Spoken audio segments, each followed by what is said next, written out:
ಎಲ್ಲರಿಗೂ ನಮಸ್ಕಾರಗಳು. ಈ ದಿನದ ಶುಭ ಸಂಜೆಯ ವಯೋಮನ ಸಂಜೀವಿನಿಯ 254ನೇ ಕಾರ್ಯಕ್ರಮಕ್ಕೆ ಆಗಮಿಸಿರುವ ಶ್ರೀಮತಿ ಸುಮಾ ನಾಗೇಶ್ ಅವರಿಗೆ ವಿಎಂಎಸ್ ಸ್ಫೂರ್ತಿ ತಂಡದ ಪರವಾಗಿ ಹೃತ್ಪೂರ್ವಕ ಸುಸ್ವಾಗತವನ್ನು ಬಯಸುತ್ತೇನೆ. ಧನ್ಯವಾದ. ಹಾಗೂ ಭಾಗವಹಿಸುತ್ತಿರುವ ಸದಸ್ಯರೆಲ್ಲರಿಗೂ ಆದರದ ಸುಸ್ವಾಗತ. ಈಗ ವಯೋಮನ ಸಂಜೀವಿನಿಯ ಬಗ್ಗೆ ಒಂದಷ್ಟು ತಿಳಿದುಕೊಳ್ಳೋಣ.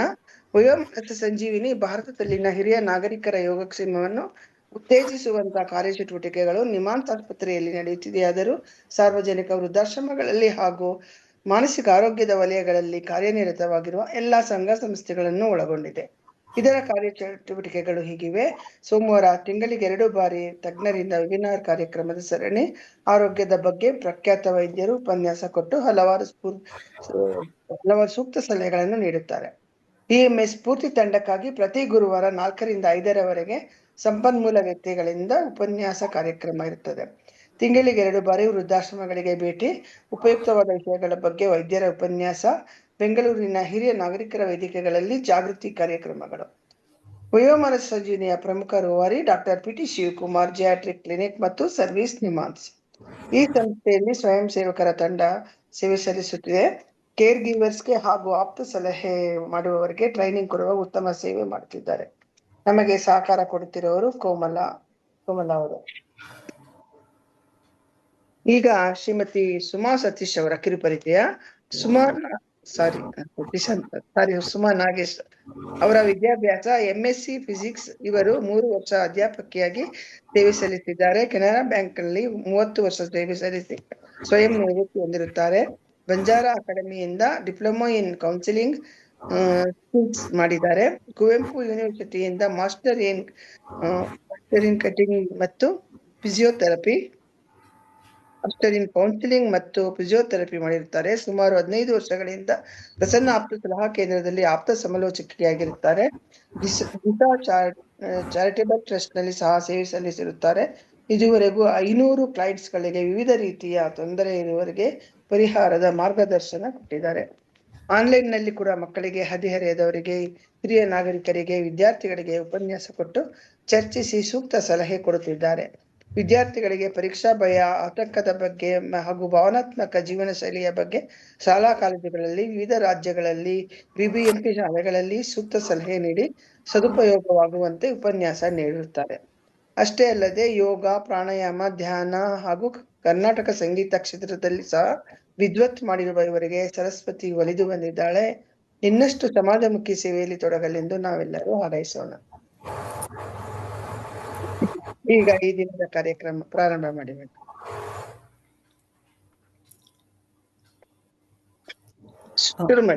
ಶುರು ಮಾಡಿ. ಎಲ್ರಿಗೂ ನಮಸ್ಕಾರ. ವಯೋಮಾನ ಸಂಜೀವಿನಿ ತಂಡದವರೇ ಎಲ್ರಿಗೂ ಶುಭಾಶಯಗಳು ಹಾಗೂ ಧನ್ಯವಾದಗಳು ಕೂಡ. ಶ್ರೀ ಗುರುಭ್ಯೋ ನಮಃ.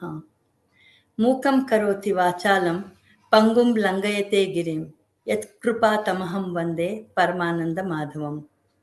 ರತ್ನಾಕರ ಧೌತ ಪದಾಂ ಹಿಮಾಲಯ ಕಿರೀಟಿನಿ ಬ್ರಹ್ಮ ರಾಜಶ್ರೀ ರತ್ನಾಢ್ಯಾಂ ವಂದೇ ಭಾರತ ಮಾತರಂ. ಈ ಕಾರ್ಯಕ್ರಮದಲ್ಲಿ ಭಾಗವಹಿಸಿರೋ ಎಲ್ಲರಿಗೂ ನನ್ನ ಕಡೆಯಿಂದನೂ ಸ್ವಾಗತ ಮತ್ತು ಧನ್ಯವಾದಗಳು ಕೂಡ.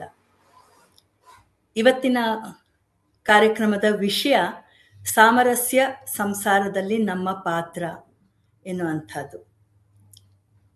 ಸಾಮರಸ್ಯ ಸಂಸಾರದಲ್ಲಿ ನಮ್ಮ ಪಾತ್ರ ಅಂತನಾದ್ರು ತಗೊಳ್ಳೋಣ. ಹಾಗೆ ನಾನು ರತ್ನಪ್ರಭಾ ಮೇಡಮ್ ಅವ್ರಿಗೂ ಹೇಳ್ತಾ ಇದ್ದಂಗೆನೆ, ಸಂಸಾರದಲ್ಲಿ ಸಾಮರಸ್ಯ ಬರ್ಬೇಕಾದ್ರೆ ನಮ್ಮ ಪಾತ್ರ ಏನಿರಬೇಕು ಅಂತಾನು ಬೇಕಾದ್ರೆ ನಾವು ಚರ್ಚೆ ಮಾಡ್ತಾ ಹೋಗ್ಬೋದು. ಈ ವಿಷಯ ಎಷ್ಟು ಮೇಲ್ನೋಟಕ್ಕೆ ಸುಲಭ ಅಂತ ಅನ್ಸಿದ್ರು ಒಂದೊಂದು ಪದ ತಗೊಂಡಾಗ್ಲೂ ನಮ್ಮ ಇಡೀ ಜೀವನಕ್ಕೇನೆ ಒಂದು ಮಾರ್ಗದರ್ಶನ ನೀಡಬಹುದಾದಂತಹ ಅಥವಾ ಒಂದು ಗುರಿಯನ್ನ, ನಮ್ಮ ಬದುಕಿಗೆ ಒಂದು ಗುರಿಯನ್ನ ಕೊಡ್ಬೋದಾದಂತಹ ಒಂದು ವಿಷಯ ಇದು. ಹಾಗಾಗಿ ನಾನು ಅನ್ಕೊಂಡಿದ್ದೀನಿ ಒಂದು 4:45 ನಾನು ಮಾತಾಡಿ ಆಮೇಲೆ ಪ್ರಶ್ನೋತ್ತರ ಕಾರ್ಯಕ್ರಮಗಳು ಏನಾದ್ರು ಇದ್ರೆ ಅದಕ್ಕೆ ಹೆಚ್ಚಿನ ಮಹತ್ವ ಕೊಡೋಣ ಅಂತ ನಾನು ಅನ್ಕೊಂಡಿದ್ದೀನಿ. Hope it is okay. ಒಂದೇ ಒಂದು ಕರೆಕ್ಷನ್, ನಂದು MSCP ಅಂದರೆ master science in counselling and psychotherapy, physiotherapy ಅಲ್ಲ. I am not a physiotherapist, it's only psychotherapy. Sorry. ಪರವಾಗಿಲ್ಲ. ಆಮೇಲೆ ಫಿಸಿಯೋಥೆರಪಿ ಅನ್ಕೊಂಡು ಪ್ರಶ್ನೆಗಳು ಬರೋದು ಬೇಡ ಅಂತ ನಾನು ಒಂದು ಕ್ಲಾರಿಫೈ ಮಾಡಿದೆ ಅಷ್ಟೇ. ಸಂಸಾರ ಅಂದ ತಕ್ಷಣ ನಾವೊಂದಷ್ಟು ಜನ ಮನೆಯಲ್ಲಿರೋದು, ತಂದೆ ತಾಯಿ ಮಕ್ಕಳು, ಸ್ವಲ್ಪ ನಮಗೆ ಜಾಸ್ತಿ ವಯಸ್ಸಾಗಿದ್ರೆ ಮಗ ಸೊಸೆ ಮಗಳು ಅಳಿಯ ಮೊಮ್ಮಕ್ಕಳು ಇವರೆಲ್ಲ ಇರುವಂಥದ್ದು. ವಯೋಮಾನಸ ಸಂಜೀವಿನಿ ಸ್ವಲ್ಪ ಸೀನಿಯರ್ ಸಿಟಿಸನ್ಸ್ ಆಗಿ ಇರುವಂತ ಕಾರ್ಯಕ್ರಮ ಆಗಿರೋದ್ರಿಂದ ನಾವೆಲ್ಲರೂ 55-60 ದಾಟಿದವರು ಅಂತ ತಿಳ್ಕೊಂಡು ನಾವು ಕಾರ್ಯಕ್ರಮ ಮಾಡಿದ್ರೆ ನಮ್ಮ ಕುಟುಂಬಿಕ ವ್ಯವಸ್ಥೆಯಲ್ಲಿ ಆಗ್ಲೇ ಸಾಕಷ್ಟು ಜನ ಇದ್ದಾರೆ ಅಂತ ಅನ್ಕೋಬಹುದು. ನಾವು ಈಗ ಹೊಸದಾಗಿ ಮದ್ವೆ ಆದೋರಲ್ಲ, ಆಗ್ಲೇ ಸೆಟ್ಲ್ ಆಗಿರೋರು. ಮದ್ವೆ ಮಾಡ್ಕೊಂಡಿದ್ರೆ ಸೆಟ್ಲ್ ಆಗಿ ನಮ್ಮ ಸಂಗಾತಿಗಳ ಜೊತೆ ಇರೋದು, ನಮ್ಮ ಪರಿವಾರ ಬೆಳೆದಿದ್ರೆ ಮಕ್ಕಳು ಮೊಮ್ಮಕ್ಕಳುಗಳ ಜೊತೆ ಇರುವಂತ ಒಂದು ಕುಟುಂಬ ವ್ಯವಸ್ಥೆಯಲ್ಲಿ ನಾವಿರ್ತೀವಿ ಅಂತ ಅನ್ಕೊಳ್ಳೋಣ. ಮತ್ತು ಇನ್ನೊಂದು ಮುಖ್ಯವಾಗಿ ಹೇಳ್ಬೇಕು ಅಂತ ಅಂದ್ರೆ ಇಂಥ ಕಾರ್ಯಕ್ರಮಗಳಲ್ಲಿ ಹೆಣ್ಮಕ್ಳ ಸಂಖ್ಯೆ ಭಾಗವಹಿಸೋರು ಜಾಸ್ತಿ ಇರೋದ್ರಿಂದ ಬಹುಶಃ ನನ್ನ ಮಾತುಗಳಲ್ಲಿ ಹೆಣ್ಮಕ್ಳಿಗೆ ಅನ್ನೋದೊಂದು ಫೋಕಸ್ ಆಟೋಮ್ಯಾಟಿಕ್ ಆಗಿ ಬಂದ್ಬಿಡ್ಬೋದು. ಆದ್ರೆ ಯಾವುದೇ ರೀತಿಯ ಕೌಟುಂಬಿಕ ಸಾಮರಸ್ಯ ಬರ್ಬೇಕಾದ್ರೆ ಎರಡೂ ಜನ ಅಂದ್ರೆ ಗಂಡ ಹೆಂಡತಿ ಅಥವಾ ತಂದೆ ತಾಯಿ ಬಂಡಿಯ ಎರಡು ಚಕ್ರಗಳಂತೆ ಕೆಲಸ ಮಾಡ್ತಾ ಇರ್ತಾರೆ. ಯಾರೇ ಒಬ್ರನ್ನ ಬಿಟ್ಟು ಇನ್ನೊಬ್ರಷ್ಟೇ ಮುಖ್ಯ ಅಂತ ಖಂಡಿತ ಇದ್ರಲ್ಲಿ ಇರೋದಿಲ್ಲ. ನಾ ಮಾತಾಡುವಾಗ ಏನಾದ್ರು ಆ ತರ ಅರ್ಥ ಬಂದ್ರೂ ಅದನ್ನ ತಪ್ಪಾಗಿ ತಿಳ್ಕೊಳ್ಬಾರ್ದು ಅಂತ ನನ್ನ ಒಂದು ಕೋರಿಕೆ ಅಷ್ಟೆ. ಸಾಮರಸ್ಯ ಅಂತ ಅನ್ಕೋತಿದ್ದಂಗೆ ಸಮರಸದಿಂದ ಬಂದಿರುವಂತ ಪದ ಸಾಮರಸ್ಯ ಅಂತ ಅನ್ಕೋಬಹುದು. ಅಂದ್ರೆ ಎಲ್ಲರ ಭಾವನೆಗಳು ಒಂದೇ ರೀತಿ ಇರ್ಬೇಕಂತ ಇಲ್ಲ, ಆದ್ರೆ ಒಂದು ವ್ಯವಸ್ಥಿತ ರೂಪದಲ್ಲಿ ನಾವೆಲ್ಲ ಬದುಕ್ತಾ ಇದೀವಿ ಅಂತ ಅನ್ಕೋಬಹುದು. ಒಂದು ವ್ಯವಸ್ಥೆ, ಆ ವ್ಯವಸ್ಥೆಯ ಕಟ್ಟುಪಾಡುಗಳಿಗೆ ನಾವು ಒಬ್ರಿಗೊಬ್ರಿಗೆ ಸಹಕಾರ ಕೊಟ್ಕೊಂಡು ಹೊಂದ್ಕೊಂಡಿರುವಂತದ್ದು. ಅಂದ್ರೆ ಸಾಂಗತ್ಯ ಇರ್ಬೋದು, ಒಗ್ಗಟ್ಟಿರ್ಬೋದು, ಶಾಂತಿಯುತವಾಗಿ ಬಾಳ್ಬೇಕು ಅನ್ನೋ ಉದ್ದೇಶ ಇರ್ಬೋದು, ಸಹಬಾಳ್ವೆ ಇರ್ಬೋದು. ಇದು ಒಟ್ಟಿನಲ್ಲಿ ನಾವು ಸಾಮರಸ್ಯ ಅನ್ನೋ ಅರ್ಥಕ್ಕೆ ನಾವು ಒಂದು ಗಮನ ಕೊಟ್ಕೊಳ್ತಾ ಹೋಗ್ಬೋದು. ಹಾಗೆ ಈ ಸಾಮರಸ್ಯ ಅನ್ನೋದು ವ್ಯಕ್ತಿಗತವಾಗೂ ಇರ್ಬೋದು, ಸಾಮಾಜಿಕವಾಗೂ ಇರ್ಬೋದು. ವ್ಯಕ್ತಿಗತವಾಗಿ ಅಥವಾ ಕೌಟುಂಬಿಕವಾಗಿ ಇದೆ ಅಂತಂದ್ರೆ ಅದು ನಮ್ಮ ಸಂಸಾರದ ಚೌಕಟ್ಟಿನಲ್ಲಿ ಬರುವಂತಹದ್ದು. ಸಾಮಾಜಿಕ ಅಂದ್ರೆ ನಾವು ಹೊರಗಡೆ ನಮ್ಮ ಮನೆಯಿಂದ ಆಚೆ ಇರೋ ಸಮಾಜದಲ್ಲಿ ನಾವು ಹೇಗೆ ಹೊಂದ್ಕೊಂಡು ಬದುಕ್ತೀವಿ, ಬೇರೆ ಬೇರೆ ಜಾತಿಗಳಿರ್ಬೋದು, ಬೇರೆ ಬೇರೆ ಕೋಮುಗಳಿರ್ಬೋದು, ಅವರೆಲ್ಲರ ಜೊತೆಗೆ ನಾವು ಹೇಗೆ ಸೌಹಾರ್ದತೆಯಿಂದ ಬದುಕ್ತೀವಿ ಅನ್ನೋದು ನಮ್ಗೆ ಸಾಮಾಜಿಕ ಅರ್ಥದಲ್ಲಿ ಸಾಮರಸ್ಯವನ್ನ ನಾವು ಕಂಡು ಹಿಡ್ಕೊಳ್ತಾ ಹೋಗ್ಬೋದು. ಈ ಸಾಮರಸ್ಯನ ನಾವು ತಂದ್ಕೋಬೇಕಾದ್ರೆ ನಮ್ಗೆ ಸಾಕಷ್ಟು ತಿಳುವಳಿಕೆಗಳಿರ್ಬೇಕು. ಮತ್ತೆ ಎಲ್ಲದಕ್ಕಿಂತ ಮುಖ್ಯವಾಗಿ ಪ್ರೀತಿ ಇರ್ಬೇಕು, ಪ್ರೀತಿ ವಾತ್ಸಲ್ಯ ಇರ್ಬೇಕು. ಎಲ್ಲಿ ಪ್ರೀತಿ ಇದೆಯೋ ಅಲ್ಲಿ ನಮ್ಗೆ ಸಹಜವಾಗಿ ಒಂದು ತಾಳ್ಮೆ ಬಂದ್ಬಿಡುತ್ತೆ. ತಾಳ್ಮೆಯ ಜೊತೆಗೆ ನಾನೇ ಅನ್ನೋದು ಒಂದು ಸ್ವಲ್ಪ ಹಿಂದೆ ಸರಿದು ನಾವು ಅನ್ನೋ ಅಂತ ಭಾವ ಬರುತ್ತೆ. ಯಾವಾಗ ನಮ್ಮ ಕುಟುಂಬ ನಮ್ಮದು, ಬರೀ ನನ್ನದಷ್ಟೇ ಅಲ್ಲ ನಮ್ಮದೆಲ್ರದು ಅಂತ ಅನ್ಕೊಳ್ತೀವೋ ಆವಾಗ ನಾವು ಆ ಸಾಮರಸ್ಯಕ್ಕೆ ನಾವು ಕೆಲಸ ಮಾಡುವಂತ ರೀತಿಯೇ ಬೇರೆ ಆಗಿರುತ್ತೆ. ನಾನು ನಂದು ಅನ್ನೋದಕ್ಕಿಂತ ನನ್ನದು ನಮ್ಮದು ನಾವೆಲ್ಲರೂ ಸೇರಿ ಮಾಡ್ತಾ ಇರೋವಂಥದ್ದು ಅಂತ. ಈ ಸಾಮರಸ್ಯವನ್ನ ಬೆಳೆಸ್ಕೋಬೇಕಾದ್ರೆ ಇದು ಯಾವುದೇ ಪರಿಸರದಲ್ಲಿರ್ಲಿ, ಒಂದು ಆಫೀಸ್ ಅಂತ ಇರ್ಬೋದು, ಒಂದು ಮನೆ ಅಂತ ಇರ್ಬೋದು, ಒಂದು ಸಮಾಜದಂತ ಒಂದು ಸನ್ನಿವೇಶದಲ್ಲೂ ಇರ್ಬೋದು, ತುಂಬಾ ಮುಖ್ಯವಾಗಿ ಬೇಕಾಗುವಂಥದ್ದು ಒಂದು 4-5 ಮುಖ್ಯವಾದ ಪಾಯಿಂಟ್ಸ್ನ ನಾವು ನಮ್ಗೆ ಯೋಚನೆ ಮಾಡಿದಾಗ್ಲೇನೆ ಅನ್ಕೋಬಹುದು. ಮೊದಲನೇ ಪಾಯಿಂಟ್ ಅಂತ ಹೇಳ್ಬೋದು ಅಂದ್ರೆ ಅರ್ಥ ಮಾಡ್ಕೊಳ್ಳೋದು. ನಮ್ಮ ಜೊತೆಯಲ್ಲಿರೋರ್ನ ಹಾಗೂ ನಮ್ಮನ್ನ ನಾವು ಅರ್ಥ ಮಾಡ್ಕೊಂಡಾಗ ಯಾರ ಅಗತ್ಯಗಳು ಯಾವ ತರ ಇದೆ, ಯಾರ ಭಾವನೆಗಳು ಯಾವ ತರ ಇದೆ, ಯಾರ ಮನಸ್ಥಿತಿ ಯಾವ ತರ ಇದೆ ಅನ್ನೋದನ್ನ ನಾವು ಗಮನ ಕೊಟ್ಕೊಳ್ತಾ ಹೋದ್ರೆ ಅದಕ್ಕೆ ತಕ್ಕ ಹಾಗೆ ನಾವು ನಮ್ಮ ಸ್ವಭಾವವನ್ನ ಬದಲಾಯಿಸ್ಕೋಬೇಕಾಗಿಲ್ಲ, ನಮ್ಮ ನಡವಳಿಕೆಗಳನ್ನ ಸೂಕ್ತವಾಗಿ ಹೊಂದಿಸ್ಕೊಳ್ತಾ ಹೋದ್ರೆ ಆವಾಗ ಒಂದು ಸಾಮರಸ್ಯ ಬರುತ್ತೆ.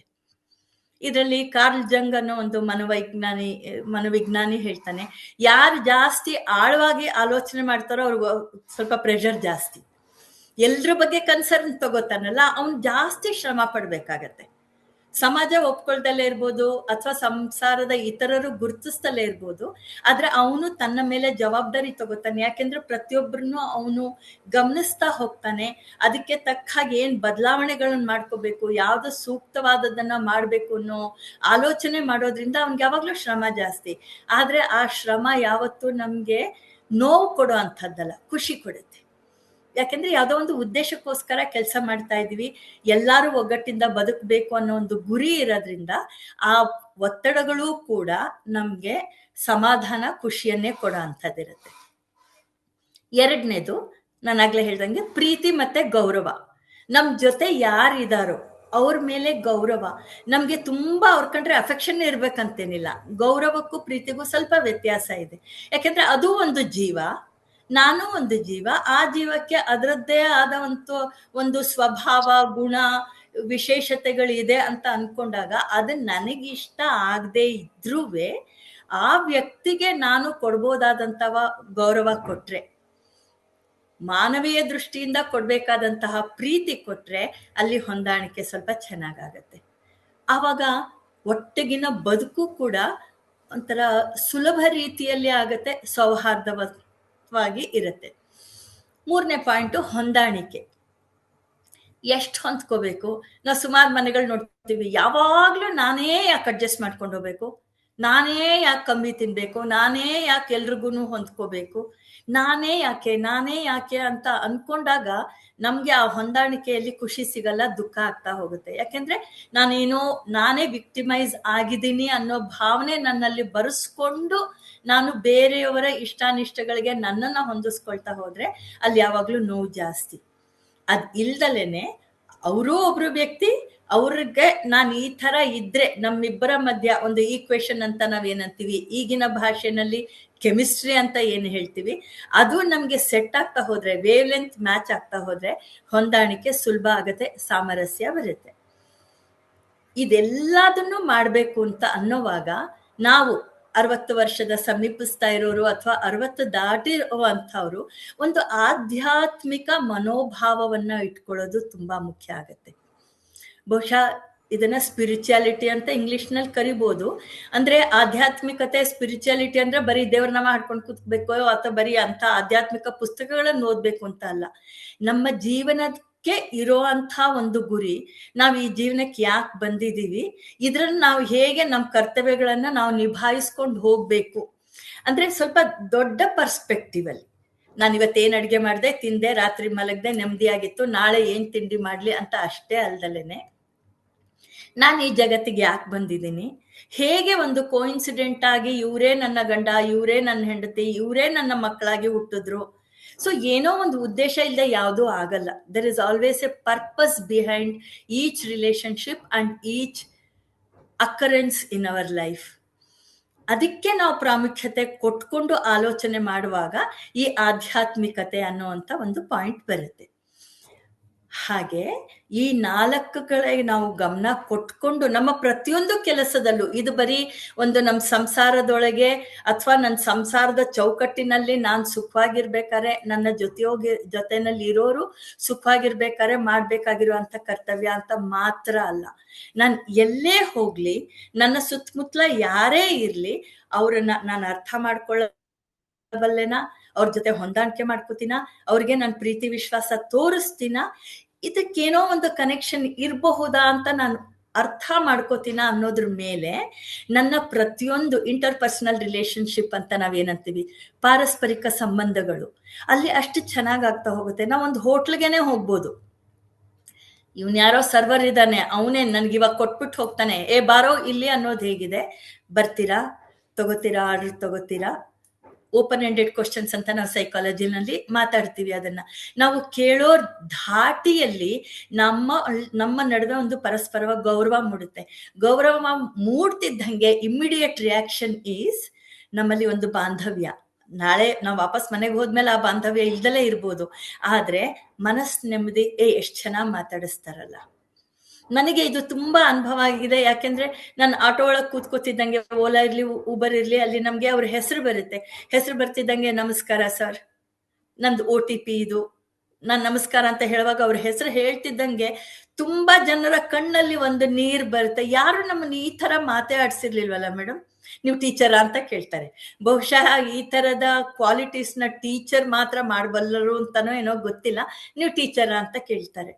ಅಂದ್ರೆ ಒಂದು ವ್ಯಕ್ತಿಗೆ ಗೌರವ ಕೊಡ್ಬೇಕಾದ್ರೆ ಅಲ್ಲಿ ಏನೋ ಒಂದು ಬಾಂಧವ್ಯ, ಅಂದ್ರೆ ನಾವೇನ್ ಡಿಫೈನ್ ಮಾಡಿರ್ತೀವಿ ಅದೇ ಇರ್ಬೇಕಂತ ಇಲ್ಲ, ಆ ನೆಲೆಗಟ್ಟಿನ ಮೇಲೆ ಹೋಗ್ತಾ ಹೋಗತ್ತೆ. 1 ಗಂಟೆಯ ಅವಧಿ ಒಳಗೆ ಒಂದಷ್ಟು ಪಾಯಿಂಟ್ಸ್ ಮುಗಿಸ್ಬೇಕು ಅಂತ ಇರೋದ್ರಿಂದ ನಾನು ಸ್ವಲ್ಪ ಫಾಸ್ಟ್ ಆಗಿ ಇರ್ಬೋದು. ಪ್ರಶ್ನೋತ್ತರ ಕಾರ್ಯಕ್ರಮದಲ್ಲಿ ಏನಾದ್ರೂ ಎಲಾಬ್ರೇಟ್ ಬೇಕಂದ್ರೆ ನಾವು ಮಾಡ್ತಾ ಹೋಗೋಣ. ಓಕೆ, ಈ ಸಾಮರಸ್ಯ ಇದೆಯಪ್ಪ, ನಾವು ಮನೆಯಲ್ಲೆಲ್ಲ ಚೆನ್ನಾಗಿದ್ದೀವಿ, ಯಾಕೆ ಬೇಕು ಇದು? ಈ ಸಾಮರಸ್ಯದ ಅವಶ್ಯಕತೆ ಇದೆಯಾ?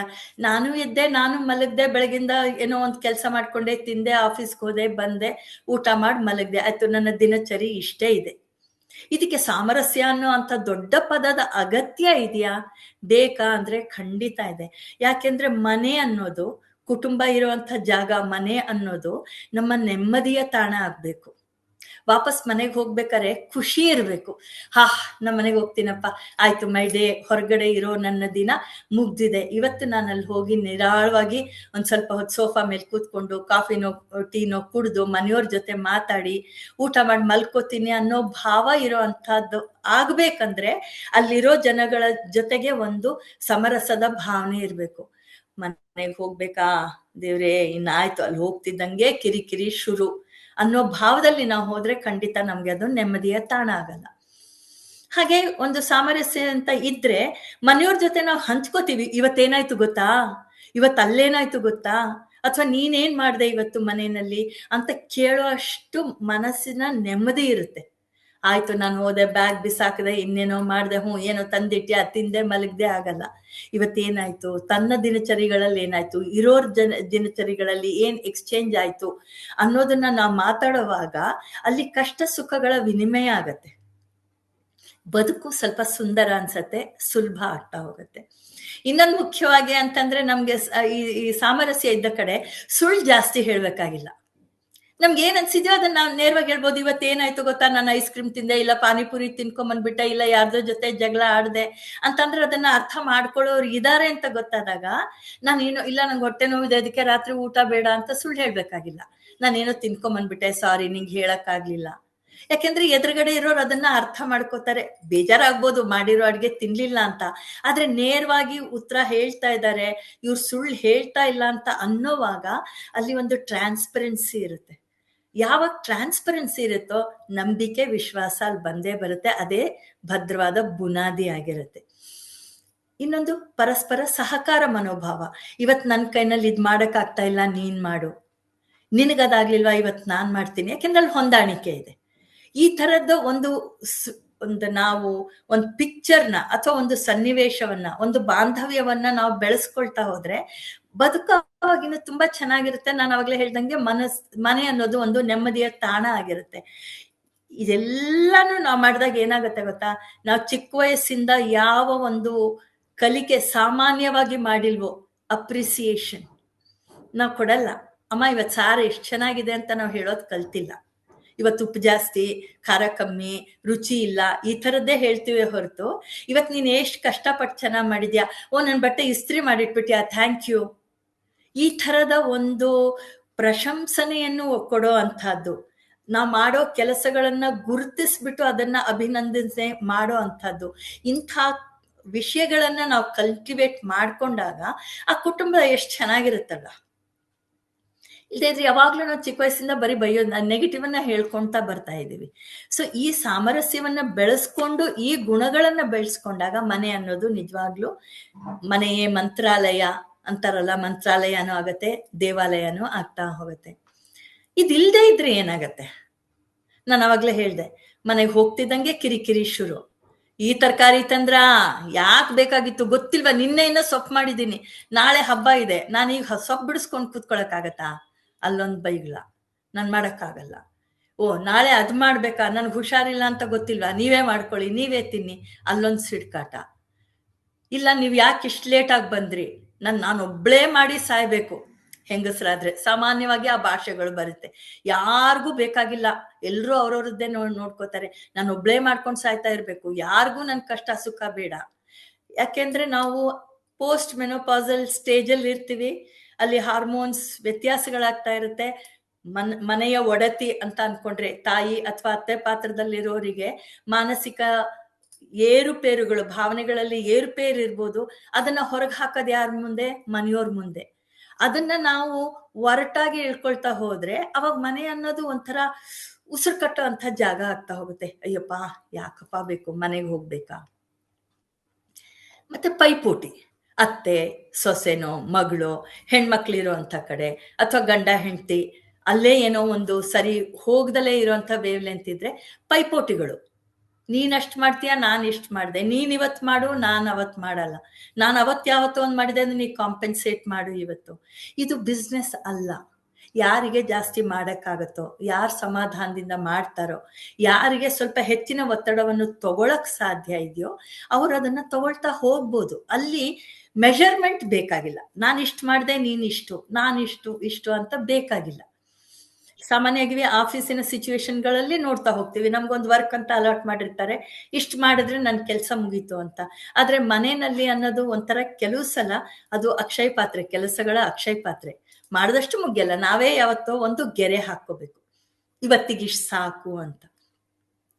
ಹಾಗೆ ನಾವು ನಿರೀಕ್ಷೆಗಳನ್ನು ಇಟ್ಕೊಂಡಿರ್ತೀವಿ ಮನೆಯಲ್ಲಿ.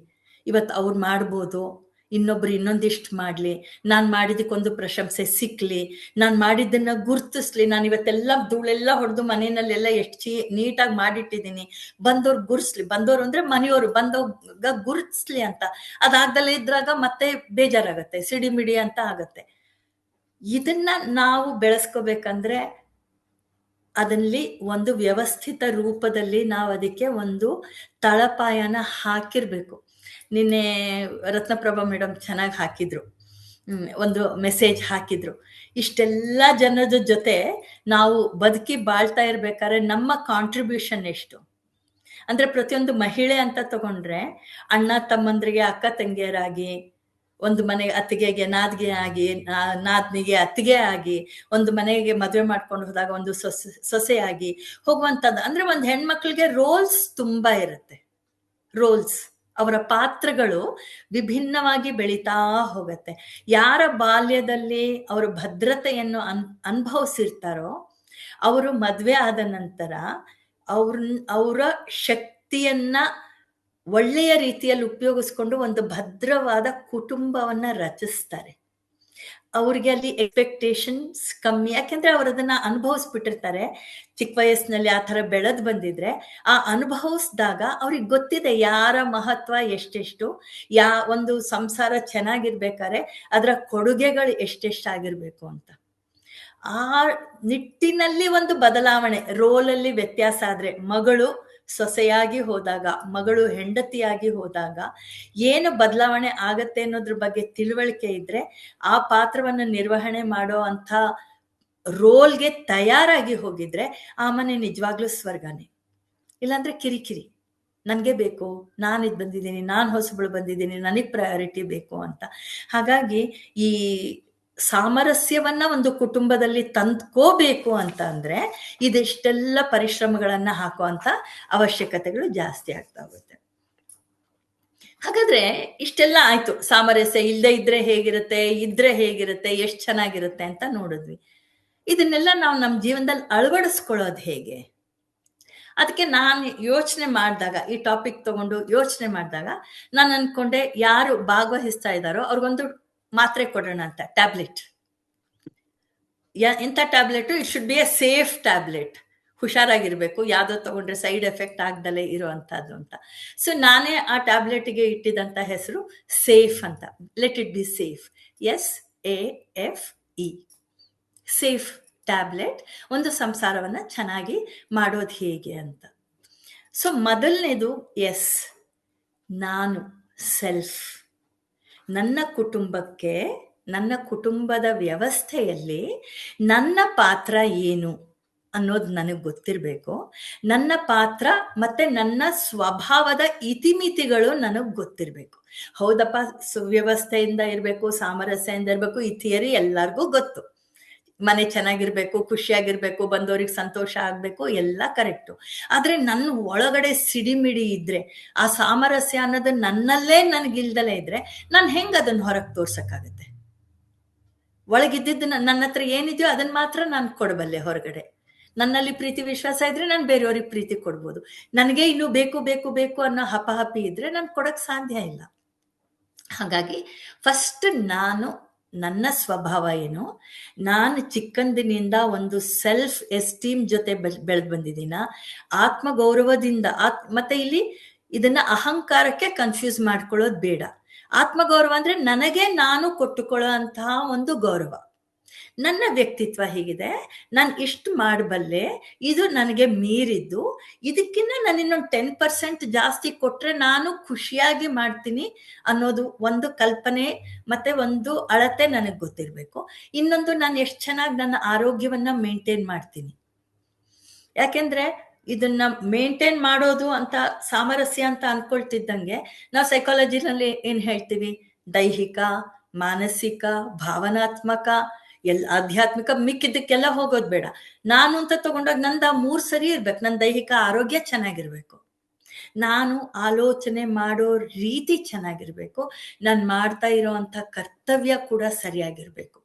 ಅದನ್ನ ತುಂಬಾ ನನಗೆ ಯಾವಾಗ್ಲೂ ಇಷ್ಟವಾಗಿರುವಂಥದ್ದು ಕಾಯ ವಾಚ ಮನಸ್ಸ ಅಂತ. ಎಲ್ಲಿ ನನ್ನ ಆಲೋಚನೆ, ನನ್ನ ಫೀಲಿಂಗ್ ಅಂಡ್ ನನ್ನ ಆಕ್ಷನ್, ನಾನು ಯೋಚನೆ ಮಾಡೋ ರೀತಿ, ನನ್ನ ಭಾವನೆಗಳು, ನನ್ನ ಆಲೋಚನೆಗಳು, ನನ್ನ ಕಾರ್ಯ ಮಾಡೋ ರೀತಿನಲ್ಲಿ ಒಂದು ಹೊಂದಾಣಿಕೆ ಇರುತ್ತೋ ಅವಾಗ ನನಗೆ ಬೇಜಾರಿಲ್ಲ. ಯಾಕೆಂದ್ರೆ ನಂಗೆ ಗೊತ್ತು ನಾನು ಏನ್ ಮಾಡ್ತಿದ್ದೀನಿ ಅಂತ. ನನ್ಗೇನ್ ಮಾಡ್ಬೇಕು ಅಂತ ಅನ್ನಿಸ್ತಿದ್ಯೋ ಅದನ್ನ ನಾನು ಮಾಡ್ತಾ ಇದ್ದೀನಿ. ಅಥವಾ ನಾನು ಕಂಪಲ್ಸರಿಯಾಗಿ ಏನೋ ಮಾಡ್ಬೇಕಂದ್ರೆ ಅದನ್ನ ನಾನು ಬೇಜಾರು ಮಾಡ್ಕೊಂಡು ಮಾಡಬಾರ್ದು ಅನ್ನೋ ಅಷ್ಟು ನಾನು ಮೆಚುರಿಟಿ ನಾನು ಬೆಳೆಸ್ಕೋಬೇಕು ಅಂತ ಗೊತ್ತಿರುತ್ತೆ.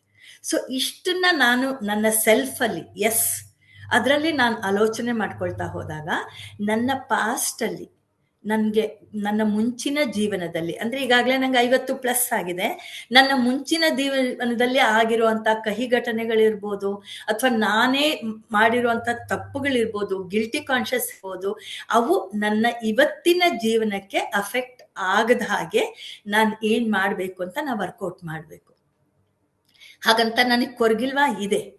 ಆ ಕೊರಗಿಗೆ ನಾನು ಪರಿಹಾರ ಕಂಡುಕೊಂಡ್ರೆ ನಾನು ಮನೆಯಲ್ಲಿ ಇನ್ನೂ ಚೆನ್ನಾಗಿ ಬಾಳ್ವೆ ಮಾಡಬೇಕು ಅನ್ನೋ ಒಂದು ಅಸೆಸ್ಮೆಂಟ್ ನಾನು ಮಾಡ್ಕೋತಾ ಹೋಗ್ಬೇಕು. ಸೊ ನಾನು ನನ್ನ ಕರ್ತವ್ಯಗಳೇನು, ನನ್ನ ರೋಲ್ ಏನು ಈ ಮನೆಯಲ್ಲಿ ಇಷ್ಟು ಜನ ಇದ್ದಾರೆ, ಇದಕ್ಕೆ ನಾನು ನನ್ನನ್ನು ಖುಷಿಯಾಗಿಟ್ಕೊಂಡಿರೋದಕ್ಕೆ ನಾನು ಬರೀ ತ್ಯಾಗನೇ ಮಾಡಬೇಕಾಗಿಲ್ಲ. ನನ್ನ ಹಾಬಿಗಳನ್ನು, ನನ್ನ ಏನೇನು ಹವ್ಯಾಸ ಇದೆಯೋ ಅದನ್ನೂ ರೂಢಿ ಮಾಡಿಕೊಂಡು ನನ್ನ ದೈಹಿಕ, ಮಾನಸಿಕ, ಭಾವನಾತ್ಮಕ ಆರೋಗ್ಯದ ಸಮತೋಲನೆಯನ್ನು ನಾನು ಮಾಡ್ಕೋಬೇಕಾಗಿರೋದು ಫಸ್ಟ್ ಸ್ಟೆಪ್. ಎಸ್, ಅದು ತುಂಬಾನೇ ಮುಖ್ಯ. ನಾನು ಚೆನ್ನಾಗಿದ್ರೆ ಮಾತ್ರ ನನ್ನ ಸುತ್ತಮುತ್ತಲಿನವ್ರನ್ನ ನಾನು ಚೆನ್ನಾಗಿ ನೋಡ್ಕೊಳ್ಳಬಹುದು, ಹೊಂದಾಣಿಕೆ ಮಾಡ್ಕೋಬಹುದು. Second one, A, acceptance. ಅಯ್ಯೋ ನನ್ಗಿಂತ ಗಂಡ ಬೇಡವಾಗಿತ್ತು, ಅಯ್ಯೋ ನನ್ನ ಕರ್ಮ ಇಂಥ ಹೆಂಡತಿ ಸಿಕ್ಬಿಟ್ಲು, ನಾನು ಅಷ್ಟು ದುಡ್ದೆ ನನಗೆ ಬೇಕಾಗಿರೋ ಪ್ರಮೋಷನ್ ಸಿಕ್ಲಿಲ್ಲ, ಇನ್ಯಾರೋ ಬೆಣ್ಣೆ ಹಚ್ಚಿದ್ರು, ಮಸ್ಕ ಮಾಡಿದ್ರು, ಇನ್ನೇನೇನೋ ಮಾಡಿದ್ರು, ಬಕೆಟ್ ಹಿಡಿದ್ರು, ಅವ್ರಿಗೆ ಪ್ರಮೋಷನ್. ಇದೆಲ್ಲ ಈಗಿನ ಪದಗಳ ಬಳಕೆ. ನಮ್ಮ ಕಾಲದಲ್ಲಿ ಸ್ವಲ್ಪ ಮುಂಚೆ ಇರ್ಲಿಲ್ಲ ಈ ಬಕೆಟ್ ಹಿಡಿಯೋದು, ಬೆಣ್ಣೆ ಹಚ್ಚೋದು, ಅವೆಲ್ಲ. ಬಟ್ ಇವಾಗ ನಾವು ಸುಮಾರು ಜನ ಅದನ್ನ ತುಂಬಾ ಸುಲಭವಾಗಿ ಅದನ್ನ ಬಳಸೋದನ್ನ ನಾವು ನೋಡಿದೀವಿ. ಅಂದ್ರೆ ನನ್ಗೆ ಏನಿದೆ ಅದನ್ನ ನಾನು ಸುಲಭವಾಗಿ ನಾನು ಆಕ್ಸೆಪ್ಟ್ ಮಾಡ್ಕೊಳಕ್ಕೆ ನಾನು ತಗೊಂಡಿಲ್ಲ. ನನಗ್ ಕೊರಗು, ನನಗಿನ್ನೂ ಐ ಡಿಸರ್ವ್ಡ್ ಮೋರ್. ನನ್ನ ವ್ಯಕ್ತಿತ್ವಕ್ಕೆ ನನ್ಗಿನ್ನೂ ಏನೋ ಬೇಕಾಗಿತ್ತು, ಇನ್ನೂ ಯಾರೋ ಒಳ್ಳೆ ಗಂಡ ಬೇಕಾಗಿತ್ತು, ಇನ್ನೂ ಸಿರಿವಂತನೇ ಬೇಕಾಗಿತ್ತು, ಇನ್ನೂ ಅತ್ತೆ ಮಾವ ಇಲ್ದಲೇ ಇರೋ ಮನೆ ಬೇಕಾಗಿತ್ತು, ಅಥವಾ ಅತ್ತೆ ಮಾವ ಇರೋ ಅಂತ ಮನೆ ಬೇಕಾಗಿತ್ತು. ಇವಾಗ ಅದು ಕೊರಗ್ ಬರ್ತಾ ಇದೆ. ಯಾಕೆಂದ್ರೆ ಮಕ್ಕಳು ನೋಡ್ಕೊಳಕ್ ಯಾರು ಸಿಗ್ತಾ ಇಲ್ಲ. ಅತ್ತೆ ಮಾವ ಇದ್ದಿದ್ರೆ, ಅಜ್ಜಿ ತಾತ ಇದ್ದಿದ್ರೆ ನೋಡ್ಕೊಳ್ಳೋರು. ಇವಾಗ ನಾವ್ ಯಾರ್ದೋ ಮೇಲೆ ಡಿಪೆಂಡ್ ಆಗಿದ್ದೇವೆ ಅನ್ನುವಾಗ ನನ್ನ ಅವಶ್ಯಕತೆ ಬಂದಾಗ ನನಗೆ ಬೇರೆಯವರು ಇರ್ಬೇಕಾಗಿತ್ತು. ಅಥವಾ ನನ್ಗೆ ಅದ್ ಬೇಡ ಅನ್ಸಿದ್ರೆ ಇವ್ರು ಯಾಕಾದ್ರೂ ಇದ್ದಾರೆ. ಯಾಕಂದ್ರೆ ಎಲ್ಲಾ ಮನೆಗಳಲ್ಲೂ ನಾವು ನೋಡಿದ್ವಿ, ಅಜ್ಜಿ ತಾತ ಇದ್ದ ತಕ್ಷಣ ಈ ಮೊಮ್ಮಕ್ಳಿಗೆ ಟಿವಿ ನೋಡ್ತಾರೆ, ದುಡ್ಡು ಕೊಡ್ತಾರೆ, ಕೇಳಿ ತಿನ್ಸಕ್ ಕೊಡ್ತಾರೆ. ಅದು ಒಂದು ಕೊರಗು. ಇದ್ರೂ ಕೊರಗು, ಇಲ್ದಲೇ ಇರೋನು ಕೊರಗು.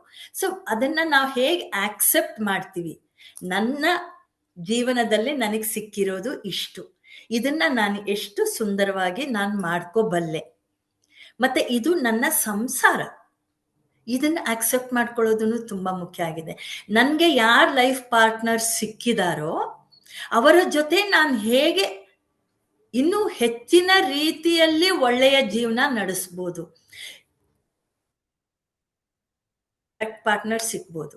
ಇಲ್ದಲೇ ಇದ್ರೆ ಬೇರೆ ಬೇರೆ ರೀತಿಯಲ್ಲಿ ಆಲೋಚನೆ ಮಾಡುವಂಥವ್ರು ಸಿಕ್ಬೋದು. ಅದು ನಾವು ಮೇಡ್ ಟು ಆರ್ಡರ್ ಅಲ್ಲ, ಇದು ಟೇಲರ್ ಮೇಡ್ ಅಲ್ಲ. ನನ್ಗಿಂತ ಗಂಡ ಬೇಕು ಅಂತ ನಾನೊಂದು ಲಿಸ್ಟ್ ಹಾಕಿ ಪಡ್ಕೊಳ್ಳೋ ಅಂಥದ್ದಲ್ಲ, ಇಂಥ ಹೆಂಡತಿ ಇರ್ಲಿ ಅಂತಾನು ತಿಳ್ಕೊಳ್ಳೋ ಅಂಥದ್ದಲ್ಲ. ಸೊ ಇರೋರ ಜೊತೆಗೆ ನಾನು ಯಾವ ರೀತಿ, ಅದಕ್ಕೆ ಸ್ವಲ್ಪ ಜಾಣ್ತನನೂ ಬೇಕು, ಹೊಂದಾಣಿಕೆ ಮಾಡ್ಕೊಳ್ಳೋ ಅಂಥ ಸ್ವಭಾವನೂ ಬೇಕು.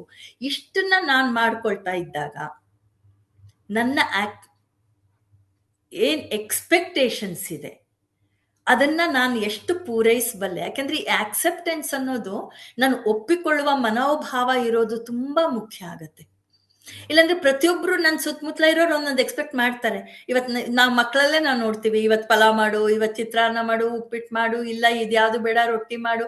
Expectations are more, but how I handle that ಅನ್ನೋದು ಇಟ್ ಈಸ್ ಮೋರ್ ಇಂಪಾರ್ಟೆಂಟ್. ಅದಕ್ಕೆ ನನ್ನಲ್ಲಿ ಒಂದು ದೃಢತೆ ಇರಬೇಕು. When I accept my role, when I accept my family members, ನನ್ನ ಜೀವನದಲ್ಲಿ ಇರುವಂಥ ವ್ಯಕ್ತಿಗಳ ಜೊತೆ ನಾನು ಹೆಂಗೆ ಅಕ್ಸೆಪ್ಟ್ ಮಾಡ್ತೀನಿ, ಅವರ ಸ್ವಭಾವಗಳನ್ನು ಹೆಂಗೆ ಅಕ್ಸೆಪ್ಟ್ ಮಾಡ್ತೀನಿ, ಮತ್ತೆ ನನ್ನ ಗೌರವ, ಆತ್ಮಗೌರವನ್ನ ಬಿಡದೆ ನಾನು ಹೇಗೆ ಅಡ್ಜಸ್ಟ್ ಮಾಡ್ತೀನಿ, ದಟ್ ವಿಲ್ ಲೀಡ್ ಟು ಸಾಮರಸ್ಯ. Next comes F. ಬಹುಶಃ ಎಲ್ಲರೂ ಗೆಸ್ ಮಾಡಿರ್ತೀರಾ, ಇಟ್ ಈಸ್ ಫ್ಯಾಮಿಲಿ. ಈ ಫ್ಯಾಮಿಲಿ ಅಂದಾಗ ಮುಖ್ಯವಾಗಿ ಮೇಜರ್ ರೋಲ್ ತಗೊಳ್ಳೋದೇ ಮಾತು. ಮೊನ್ನೆ ನಾನು ಯಾಕೋ ಪ್ರತಿ ಸಲ ರತ್ನಪ್ರಭಾ ಮೇಡಮ್ನೇ ಕೋಟ್ ಮಾಡೋ ತರ ಆಗ್ತಾ ಇದೆ, ಯಾಕೆಂದ್ರೆ ಅವ್ರ ಸ್ಟೇಟಸ್ ನಾನು ನೋಡ್ತಾ ಇದ್ದೆ. ಅವ್ರು ಚೆನ್ನಾಗಿ ಹಾಕಿದ್ರು, ಬಿಲ್ಲಿನಿಂದ ಬಿಟ್ಟ ಬಾಣ, ಬಾಯಿಯಿಂದ ಬಂದ ಮಾತು, ಕಳೆದು ಹೋದ ಸಮಯ, ಕಳೆದುಕೊಂಡ ನಂಬಿಕೆ ಎಂದೂ ಮರಳಿ ಬರುವುದಿಲ್ಲ. ಆದ್ರಿಂದ ಕೆಲಸ ಮಾಡಕ್ ಮುಂಚೆ ಯೋಚನೆ ಮಾಡು, ಮಾತಾಡಕ್ ಮುಂಚೆ ಆಲೋಚನೆ ಮಾಡು. ನಾವು ನಮ್ಗೆ ಏನೋ ಒಂದು ಫ್ರಸ್ಟ್ರೇಟ್ ಆದಾಗ, ಏನೋ ಒಂದು ಕಿರಿಕಿರಿ ಆದಾಗ ಸಿಡಕ್ಕಂತ ಇನ್ನೊಬ್ರ ಮೇಲೆ ಹಾಕ್ತಿವಿ ಮನೆಯಲ್ಲಿ. ಹೊರಗಡೆ ಹಾಕಬಾರ್ದು ಅನ್ನೋ ಪ್ರಜ್ಞೆ ನಮಗ್ ತುಂಬಾ ಚೆನ್ನಾಗಿದೆ. ಯಾಕಂದ್ರೆ ಆಫೀಸಲ್ಲಿ ನನಗೆ ಅನ್ಸಿದ್ದೆಲ್ಲ ನಾ ಮಾತಾಡಕ್ಕಾಗಲ್ಲ, ನನಗೆ ಗೊತ್ತಿದೆ ನನ್ಗೆ ಹಿಂಗೆಲ್ಲ ಆದ್ರೆ ಇಲ್ಲ, ನನ್ಗಿಲ್ಲ ಕೆಲ್ಸದಿಂದ ಕಿತ್ತಾಕ್ತಾರೆ, ಇಲ್ಲ ಜಗಳ ಶುರುವಾಗತ್ತೆ ಅಂತ. ಆದ್ರೆ ಮನೆಯಲ್ಲಿ sometimes we take it for granted. ನನ್ಗೆ ಅನ್ಸಿದೆ ನಾನು ಒದ್ರಬಿಡ್ತೀನಿ, ಇಲ್ಲ ನನ್ನ ಸ್ವಭಾವನೇ ಹೀಗೆ, ನಾನು ನೇರವಾಗಿ ಅನ್ಸಿದ್ದನ್ನೇ ನಾ ಮಾತಾಡೋಳು. ಕರೆಕ್ಟು, ನಾವೇನೋ ನೇರವಾಗಿ ಅನ್ಸಿದ್ ಮಾತಾಡ್ತೀವಿ, ಆದ್ರೆ ಇನ್ನೊಬ್ರು ಅವ್ರಿಗನ್ಸಿದ್ದನ್ ಮಾತಾಡಿದ್ರೆ ನಾವು ತಗೊಳ್ಳೋ ಪರಿಸ್ಥಿತಿನಲ್ಲಿ ಇರ್ತೀವ. ಇಲ್ಲ, ನಮಗ್ ನೋವಾಗುತ್ತೆ ನೋಡು, ಅವ್ರು ಎಷ್ಟು ಹೊರಟಾಗಿ ಅನ್ಬಿಟ್ರು, ನಾನ್ ಮಾಡಿದ್ದಕ್ ಬೆಲೆನೇ ಇಲ್ಲ ಅಂತ. ಸೊ ಈ ಮಾತಿಗೆ ಸಾಕಷ್ಟು ಪ್ರಾಮುಖ್ಯತೆ ಇದೆ. ಸರ್ವಜ್ಞನ್ ಪದ ಕೇಳಿದೀವಲ್ವಾ, ಮಾತಿನಿಂ ನಗೆ ನುಡಿಯು, ಮಾತಿನಿಂ ಹಗೆ ಕೊಲೆಯು, ಮಾತಿನಿಂ ಸರ್ವ ಸಂಪದವು, ಲೋಕಕ್ಕೆ ಮಾತೆ ಮಾಣಿಕವು ಸರ್ವಜ್ಞ, ಮಾತು ಬಲ್ಲವನಿಗೆ ಜಗಳವಿಲ್ಲ. ಯಾರು ಮನೆಯಲ್ಲಿ ಒಳ್ಳೆ ಮಾತಾಡ್ತಾರೋ, ನಮ್ಗೆ ಇನ್ನೊಂದು ಚಿಕ್ಕ ವಯಸ್ಸಿನಲ್ಲಿ ಯಾವಾಗ್ಲೂ ಹೇಳೋರು, ಮನೆಯಲ್ಲಿ ಒಳ್ಳೆ ಮಾತಾಡು, ಗೃಹ ದೇವತೆ ಇದ್ದಾಳೆ, ಅಸ್ತು ಅಂತ ಇರ್ತಾಳೆ, ನೀವು ಕೆಟ್ಟಾಗಿ ಮಾತಾಡಿದ್ರೆ ಅದೇ ನಿಮಗ್ ಸಿಕ್ಬಿಡುತ್ತೆ ಅಂತ ಏನೋ ಒಂದು ಕಾಷನ್ ಇಟ್ಬಿಟ್ಟು ಯಾವಾಗ್ಲೂ ಮನೆಯಲ್ಲಿ ಒಳ್ಳೇದ್ ಮಾತಾಡು. ಒಳ್ಳೇದಂದ್ರೆ ನಾವು ಪುಸ್ತಕದ ಭಾಷೆ ಮಾತಾಡ್ಬೇಕಾಗಿಲ್ಲ. ಮಾತಲ್ಲಿ ಒಂದು ನವಿರತೆ, ಹೋಗೋ ಬಾರೋ, ಕಿರ್ಚಾಟ, ಆ ಬಾಡಿ ಲ್ಯಾಂಗ್ವೇಜ್ ಅಂತ ಏನಂತೀವಿ, ಟೋನ್ ಏನಂತೀವಿ, ಅದೆಲ್ಲ ಉಪಯೋಗಿಸ್ತಲೇನೆ ಪ್ರತಿಯೊಂದು ವ್ಯಕ್ತಿಗೂ ಒಂದು ಗೌರವಯುತವಾಗಿ ಮಾತಾಡೋ ಅಂಥದ್ದು ಎಷ್ಟು ಚೆನ್ನಾಗಿರುತ್ತೆ. ಕಾಫಿ ಮಾಡ್ಕೊಂಬ ಹೋಗು ಅಂದ್ರೆ ನೀನೇ ಮಾಡ್ಕೊ ಹೋಗು ಅಂತಾರೆ ರಿಪ್ಲೈ. ನಂಗೊಂದ್ ಸ್ವಲ್ಪ ತಲೆನೋವು, ಕಾಫಿ ಮಾಡ್ಕೊಂಡ್ ಬರ್ತೀಯಾ ಅಂದ್ರೆ ಇಲ್ಲ ಅನ್ನೋರು ಬಹಳ ಕಮ್ಮಿ ಜನ. ನಮ್ಮ ಕೇಳುವಿಕೆಯಲ್ಲಿ ಆ ಧಾಟಿ ಇರುತ್ತೆ. ಸೊ ಫ್ಯಾಮಿಲಿ ಅಂತ ನಾವು ಬಂದಾಗ ನಮ್ಮ ಮಾತು ಹೇಗಿರುತ್ತೆ ಅನ್ನೋದು ಬಹಳ ಮುಖ್ಯ. ನಮ್ಮ ಬ್ಯಾಂಕಲ್ಲಿ ಒಬ್ರು KP ಕಾಮತ್ ಅಂತ ಇದ್ರು. ನಾನು ಚಿಕ್ಕವಳಾಗಿ ಬ್ಯಾಂಕ್ ಸೇರ್ಕೊಂಡಾಗ, ಅಂದ್ರೆ ಇನ್ ಮೈ ಅರ್ಲಿ 20s ಸೇರ್ಕೊಂಡಾಗ ನಮ್ಗೆ ಇಷ್ಟೊಂದೆಲ್ಲ ಈ ಮಾತಿನ ಬಗ್ಗೆ ಇವಾಗ ನಮ್ಗೆ ಅರಿವಾಗಿರೋ ಅಷ್ಟು ಅವಾಗೆಲ್ಲ ಗೊತ್ತಿರ್ತಾ ಇರ್ಲಿಲ್ಲ. ಅವ್ರು ಒಂದು ಸಬ್ಸ್ಟಾಫ್ನ, ಡೈಲಿ ವೇಜರ್ ಅಂತ, ಸಬ್ಸ್ಟಾಫ್ ಅಲ್ಲ ಡೈಲಿ ವೇಜರ್, ದಿನಗೂಲಿಗೆ ಬರೋನು, ಇದೊಂದು ಕವರ್ ತಗೊಂಡ್ಬರ್ತೀಯಪ್ಪ, ಇವ್ರು ಸೀನಿಯರ್ ಮ್ಯಾನೇಜರು, ಅವ್ರು ಮಾತಾಡ್ತಾ ಇದ್ದಿದ್ದೆ ಹಾಗೆ, ಇದನ್ನ ಅವ್ರಿಗೆ ಕೊಟ್ಬಿಡ್ತೀಯಪ್ಪ, ಇದನ್ನ ಆ ಟೇಬಲ್ಗೆ ಇಟ್ಬಿಡ್ತೀಯಪ್ಪ. ಅಲ್ಲಿ ನೀನ್ ಮಾಡು ಅನ್ನೋ ಧಾಟಿ ಇರ್ತಿರ್ಲಿಲ್ಲ. ಮಾಡ್ತೀಯಾ ಅಂತ ಕೇಳಿದಾಗ ಯಾರು ಇಲ್ಲ ಅಂತ ಇರ್ಲಿಲ್ಲ. So that was A learning for me. ಈ ತರ ಮಾತಾಡಿದ್ರೆ ಕೆಲಸಗಳು ಎಷ್ಟು ಸುಲಭ ಆಗತ್ತಲ್ವಾ. ಅದ್ಯಾಕೋ ಹಂಗ್ ಮಾಡಿದೆ, ನೀನ್ ಯಾಕೆ ಪಾತ್ರೆ ತೊಳ್ದಿಟ್ಟಿಲ್ಲ. ಸುಮಾರು ಮನೆಯಲ್ಲಿ ಅಮ್ಮಂದ್ರು ಹೊರಗಡೆ ಹೋಗಿ ವಾಪಸ್ ಬರುವಾಗ ಮಕ್ಳು ಮಾಡಿರ್ಲಿ ಅಂತ ಎಕ್ಸ್ಪೆಕ್ಟ್ ಮಾಡ್ತಾರೆ. ಸ್ವಲ್ಪ ದೊಡ್ಡ ವಯಸ್ಸಿನ ಮಕ್ಳಿದ್ರೆ ಯಾಕೆ ನೀ ಮಾಡ್ಲಿಲ್ಲ, ನಾನ್ ಯಾವಾಗ್ಲೂ ನಾನೇ ಸಬೇಕು, ಒಂದ್ ಸ್ವಲ್ಪ ಹೊರಗಡೆ ಹೋಗಿ ಬಂದ್ರೆ ಮನೆ ನೋಡ್ಕೊಳಕ್ ಆಗಲ್ವಾ. ಇದನ್ನೋದ್ರ ಬದಲು ಹೋಗೋವಾಗ್ಲೇನೆ ನೀನು ಒಂಚೂರು ಮಾಡಿಟ್ಟಿರ್ತೀಯ ಅಂತ ಹೇಳಿದ್ರೆ ಎಷ್ಟು ಕೆಲಸ ಸ್ಮೂತ್ ಆಗತ್ತೆ. ಅಕಸ್ಮಾತ್ ಅವ್ರು ಮಾಡಿರ್ಲಿಲ್ವಾ, ಅದ್ ಅಲ್ಟಿಮೇಟ್ ಸತ್ಯ ಅಂದಾಗ ಓಕೆ ನೀನ್ ಮಾಡೋದ್ ಮರ್ತ್ಬಿಟ್ಟೆ, ಓಕೆ ನಾನೇ ಮಾಡ್ಕೋತೀನಿ ಅಂದಾಗ ನಮ್ ಸುತ್ತ ಇರೋರ್ಗ್ ಒಂದು ಗಿಲ್ಟ್ ಫೀಲಿಂಗ್ ಬರುತ್ತೆ, ಅಯ್ಯೋ ನಾನ್ ಮಾಡಿರ್ಬೇಕಾಗಿತ್ತು ಅಂತ. ಅವಾಗ ಎದ್ದು ಬಂದ್ ಮಾಡ್ತಾರೆ. ಅಂದ್ರೆ ಇದನ್ನು ಟ್ರಿಕ್ ಅಂತ ಬೇಕಾದ್ರು ಅನ್ಬೋದು, ನಮ್ಮ ಕೆಲಸಗಳನ್ನ ಮಾಡಿಸ್ಕೊಳ್ಳೋ ಅಂತ ರೀತಿ ಅಂತ ಬೇಕಾದ್ರು ಅನ್ಬೋದು, ಅಥವಾ ಈ ರೀತಿಯ ಸ್ವಭಾವಗಳನ್ನ ಬೆಳೆಸ್ಕೊಳ್ಳೋವಾಗ ನಮ್ಮಲ್ಲಿ ನಾವು ರಿಫೈನ್ ಆಗ್ತಾ ಹೋಗ್ತೀವಿ. ನಮ್ಮ ಮಾತುಗಳು ಯಾವಾಗ್ಲೂ ಸ್ವೀಟ್ ಆಗಿರುತ್ತೆ, ಸುಲಭವಾಗಿರುತ್ತೆ, ಕೇಳೋದಿಕ್ ಹಿತವಾಗಿರುತ್ತೆ. ದಟ್ ವಿಲ್ ಲೀಡ್ ಟು ಮನಸ್ಸಿನ ನೆಮ್ಮದಿ. ಅವಾಗ ಕಿರಿಕಿರಿನೇ ಇರಲ್ಲ. ಅಂದ್ರೆ ಇದೆಲ್ಲ ಯಾವುದು ಸ್ವಭಾವತಃ ಬಂದಿದ್ರೆ ಕಷ್ಟ ಆಗಲ್ಲ, ಆದ್ರೆ ಅಳವಡಿಸ್ಕೊಳ್ಳೋದಿಕ್ಕೆ ತುಂಬಾ ಕಷ್ಟದ ಅಲ್ಲ ಇದು. ಅಂದ್ರೆ ಒಂದು ನಾವೇನ್ ಇಂಟ್ರಾಸ್ಪೆಕ್ಷನ್ ಅಂತ ಅಂತೀವಿ, ನಮ್ಮ ಅಂತರೀಕ್ಷಣೆ, ನಾನ್ ಇವತ್ ಸರಿಯಾಗಿ ಮಾತಾಡದ್ನ, ನನ್ ಕೆಟ್ಟ ಮಾತಾಡದ್ನ, ಕೆಲಸದೊಳಗೆ ಜೋರ್ ಮಾಡಿ ಮಾತಾಡದ್ನ, ಯಾಕೆ ನಿನ್ನೆ ಬರ್ಲಿಲ್ಲ ಅಂತ ಗದ್ರದ್ನ, ಈ ತರದನ್ನ ನಾವು ಯೋಚನೆ ಮಾಡ್ತಾ ಮಾಡ್ತಾ ನಮ್ಮ ಬಿಹೇವಿಯರ್ನ ನಾವು ಗಮನಿಸ್ಕೊಳ್ತಾ ಹೋದಾಗ ಆ ಫ್ಯಾಮಿಲಿ ಸ್ಟ್ರಕ್ಚರ್ ನಲ್ಲಿ ತುಂಬಾ ಚೆನ್ನಾಗಾಗ್ತಾ ಹೋಗುತ್ತೆ. ಮತ್ ಫ್ಯಾಮಿಲಿ ಅಂತ ಬಂದಾಗ ನಾನೇನ್ ಕಾಂಟ್ರಿಬ್ಯೂಟ್ ಮಾಡ್ತಿದ್ದೀನಿ ಅನ್ನೋದು, ನಾನೇನ್ ಮಾಡ್ಬೇಕು ಅನ್ಕೊಂಡಿದೀನಿ, ನಾನ್ ಎಷ್ಟು ಮಾಡಕ್ಕೆ ಸಾಧ್ಯತೆ ಇದೆ ಅನ್ನೋದು ನನ್ ಗಮನಕ್ಕೆ ಯಾವಾಗ್ಲೂ ಇರ್ಬೇಕು.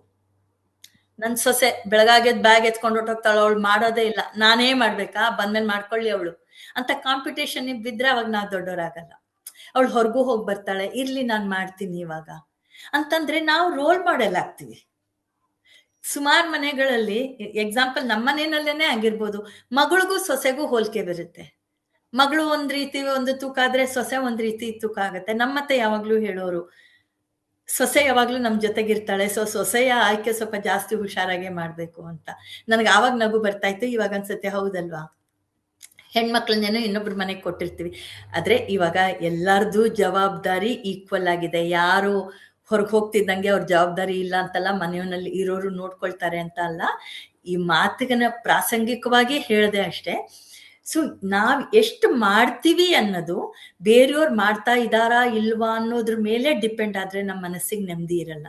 ನನ್ ಕೈನಲ್ಲಿ ಆಗತ್ತೆ, ನಾನ್ ಮಾಡ್ತೀನಿ, ಅವ್ರಿಗೂ ನಾನ್ ರೋಲ್ ಮಾಡೆಲ್ ಆದಾಗ ಅವರು ಮಾಡ್ಕೊಳ್ತಾರೆ ಅನ್ನೋದು ಒಂದು ಸಹಜವಾಗಿರುವಂತ ರೋಲ್ ಮಾಡೆಲ್ ಗುಣ. ಇನ್ನೊಂದು, ಮನೆ ಫ್ಯಾಮಿಲಿನಲ್ಲಿ ಒಂದು ಒಗ್ಗಟ್ಟು ಹಾಳಾಗ್ಬಾರ್ದು, ಸಾಮರಸ್ಯ ಹಾಳಾಗ್ಬಾರ್ದು ಅಂದ್ರೆ ಒಂದ್ 2-3 ಪಾಯಿಂಟ್ಸ್ ನಾನು ಹೇಳಲೇಬೇಕು. ನಮ್ಗೆ ಯಾರನ್ನೋ ಕಂಡ್ರೆ ಆಗಲ್ಲ, ನಮ್ಮ ಮನೆಯಲ್ಲಿ ಇರೋರಿಗೆ ನಾವ್ ಅವ್ರ ಬಗ್ಗೆ ನೆಗೆಟಿವ್ ಹೇಳ್ಬಾರ್ದು. ಪಕ್ಕದ ಮನೆಯವ್ರು ಇದಾರಲ್ಲ, ನೀನ್ ಅವ್ರ ಹತ್ರ ಹೋಗ್ಬೇಡ, ಅವ್ರು ಯಾವಾಗ್ಲೂ ಹಿಂಗೆ ಮಾತಾಡ್ತಾರೆ, ಅವ್ರು ಸರಿ ಇಲ್ಲ. ಯಾವ್ದು ನೆಗೆಟಿವ್ ನಮಗನ್ನಿಸ್ತಿದ್ಯೋ ಅದನ್ನ ನಮ್ಮ ಮನೆಯವರ ತಲೆನಲ್ಲಿ ತುಂಬೋದ್ ಬೇಡ. ಮಕ್ಕಳು ಸ್ವಲ್ಪ ಚಿಕ್ಕ ವಯಸ್ಸಿನವ್ರು ಆಗಿದ್ರೆ ಅದನ್ನ ಅವ್ರು ಅಬ್ಸರ್ವ್ ಮಾಡ್ಬಿಡ್ತಾರೆ. ನನ್ನ ಅನುಭವ ಪಕ್ಕದ ಮನೆಯವ್ರ ಜೊತೆ ಚೆನ್ನಾಗಿಲ್ದಲೇ ಇರ್ಬೋದು, ಆದ್ರೆ ಅವ್ರ ಮಕ್ಕಳ ಜೊತೆ ಚೆನ್ನಾಗಿರ್ಬೋದು. ಸೊ ಈ ಒಂದು ಜ್ಞಾನ ನಮ್ಗಿರ್ಬೇಕು, ತಿಳುವಳಿಕೆ ನನ್ಗಿರ್ಬೇಕು. ಅಂದ್ರೆ ಹಾಗಂತ ಎಲ್ ಬೇಕಾದ್ರೂ ಹೋಗ್ಲಿ ಅಂತಲ್ಲ, ಯಾರ್ದಾದ್ರ ಬಗ್ಗೆ ನನ್ಗೆ ನೆಗೆಟಿವ್ ಅಭಿಪ್ರಾಯ ಇದ್ರೆ ಅದನ್ನ ಅನವಶ್ಯಕವಾಗಿ ಮನೆಯ ಇತರರೊಡನೆ ಹಂಚೋದು ಬೇಕಾಗಿಲ್ಲ. ಆವಾಗ ನಾವು ಇಂಟರ್ ಡಿಪೆಂಡೆನ್ಸಿ ಚೆನ್ನಾಗಿರುತ್ತೆ, ಭಾವನಾತ್ಮಕ ಸಂಬಂಧಗಳು ಚೆನ್ನಾಗಿರ್ತಾ ಹೋಗ್ತಾಗುತ್ತೆ. ಅವಾಗ ನಾವು ಹೊರಗಡೆಯವ್ರ ಮೇಲೆ ಡಿಪೆಂಡ್ ಆಗ್ಬೇಕಾಗಿಲ್ಲ, ನಾವೇ ಚೆನ್ನಾಗಾಗ್ತಾ ಇರ್ತೀವಿ. ಸಾಮಾನ್ಯವಾಗಿ ಕೋಪ ಬಂದಾಗ ಮೌನ ನಾವೆಷ್ಟು ತಾಳ್ತೀವೋ, ಮನೆಯ ಹಿರಿಯವರಾಗಿ, ಅದ್ ಗಂಡಸರೇ ಆಗಿರ್ಬೋದು ಹೆಂಗಸರೇ ಆಗಿರ್ಬೋದು, ನಾವು ಮೌನವಾಗಿದ್ದಷ್ಟು ನಮ್ಗೆ ಒಳ್ಳೆಯದು. ಮನೆಯಿಂದ ಆಚೆ ಹೋಗ್ತಾ ಇರ್ತಾರೆ, ನೀವೆಲ್ಲರೂ ಗುರುರಾಜ್ ಕರ್ಜಿಗೆ ಅವರ ಕತೆ ಕೇಳಿರ್ಬೋದು. ಗಂಡ ಹೆಂಡತಿ ತುಂಬಾ ಚೆನ್ನಾಗಿ ಬದುಕ್ತಾ ಇದ್ದವರು, ತುಂಬಾ ಚೆನ್ನಾಗಿದ್ದವರು, ಅವ್ರ ಆಫೀಸ್ನಲ್ಲೇ ಕೆಲಸ ಮಾಡ್ತಾ ಇದ್ದವರಂತೆ. ಅವತ್ ಏನೋ ಬೆಳಿಗ್ಗೆ ಗಂಡ ಹೆಂಡತಿಗೆ ಏನೋ ಸಣ್ಣ ಚಕಮಕಿಗಳು ಹೊಡ್ತು. ಅವನು ಗಂಡನು ಬೇಜಾರ್ ಮಾಡ್ಕೊಂಡ, ಅಥವಾ ನನ್ ಬದುಕೆಲ್ಲ ಬರೀ ಇಷ್ಟೇ ಆಯ್ತು ಅಂತ, ಹೆಂಡ್ತಿನೂ ನನ್ ಜೀವನ ಬರೀ ಇದೇ ಬೇಕಾಗಿತ್ತ ಅಂತ ಗಂಡನೂ ಹೋದ, ಹೆಂಡ್ತಿನೂ ಆಫೀಸ್ಗೆ ಹೋದ್ಲು. ಅವಳು ಆಫೀಸ್ಗೆ ಹೋದ 2 ಅವರ್ಸ್ಗೆನೆ ಒಂದು ಫೋನ್ ಕಾಲ್ ಬರುತ್ತೆ, ಈ ಕಾರ್ ನಿಮ್ದ, ಈ ಕಾರ್ ನಂಬರ್ ನಿಮ್ದ, ಈ ಕಾರ್ ಡ್ರೈವ್ ಮಾಡ್ತಾ ಇದ್ದೋರು ಆಕ್ಸಿಡೆಂಟ್ ಆಗಿದೆ, ಇಂಥ ಆಸ್ಪತ್ರೆಯಲ್ಲಿ ಇದೀವಿ ಅಂತ. ಅವಳು ಓಡ್ಕೊಂಡು ಹೋದಾಗ ಗಂಡ ಆಗ್ಲೇ ಹೋಗ್ಬಿಡ್ತಾನೆ. He would have died in an accident. ಅದು ಅವಳಿಗೆ ಲೈಫ್ ಲಾಂಗ್ ಕೊರಗು. ನಾನ್ ಮನೆಯಿಂದ ಸಿಟ್ಟು ಮಾಡಿಕೊಂಡು ನಾನು ಹೊರಟು ಅವ್ರಿಗೂ ಇರಿಟೇಟ್ ಮಾಡದೇ ಇದ್ದಿದ್ರೆ ಅವ್ರು ನೆಮ್ಮದಿಯಾಗಿ ಡ್ರೈವ್ ಮಾಡ್ತಾ ಇದ್ರೋ ಏನೋ, ಆವಾಗ ಇಂಥ ಪರಿಸ್ಥಿತಿ ಇರ್ತಿರ್ಲಿಲ್ಲ, ನನ್ನಿಂದ ಹೀಗಾಯ್ತೋ ಏನೋ ಅನ್ನೋ ಅಂಥ ಕೊರಗು. ಇದು ಕಾಕತಾಳೀಯ ಇರ್ಬೋದು, ನಮ್ಮ ಕೈ ಮೀರಿದಂಥ ಪರಿಸ್ಥಿತಿ ಇರ್ಬೋದು.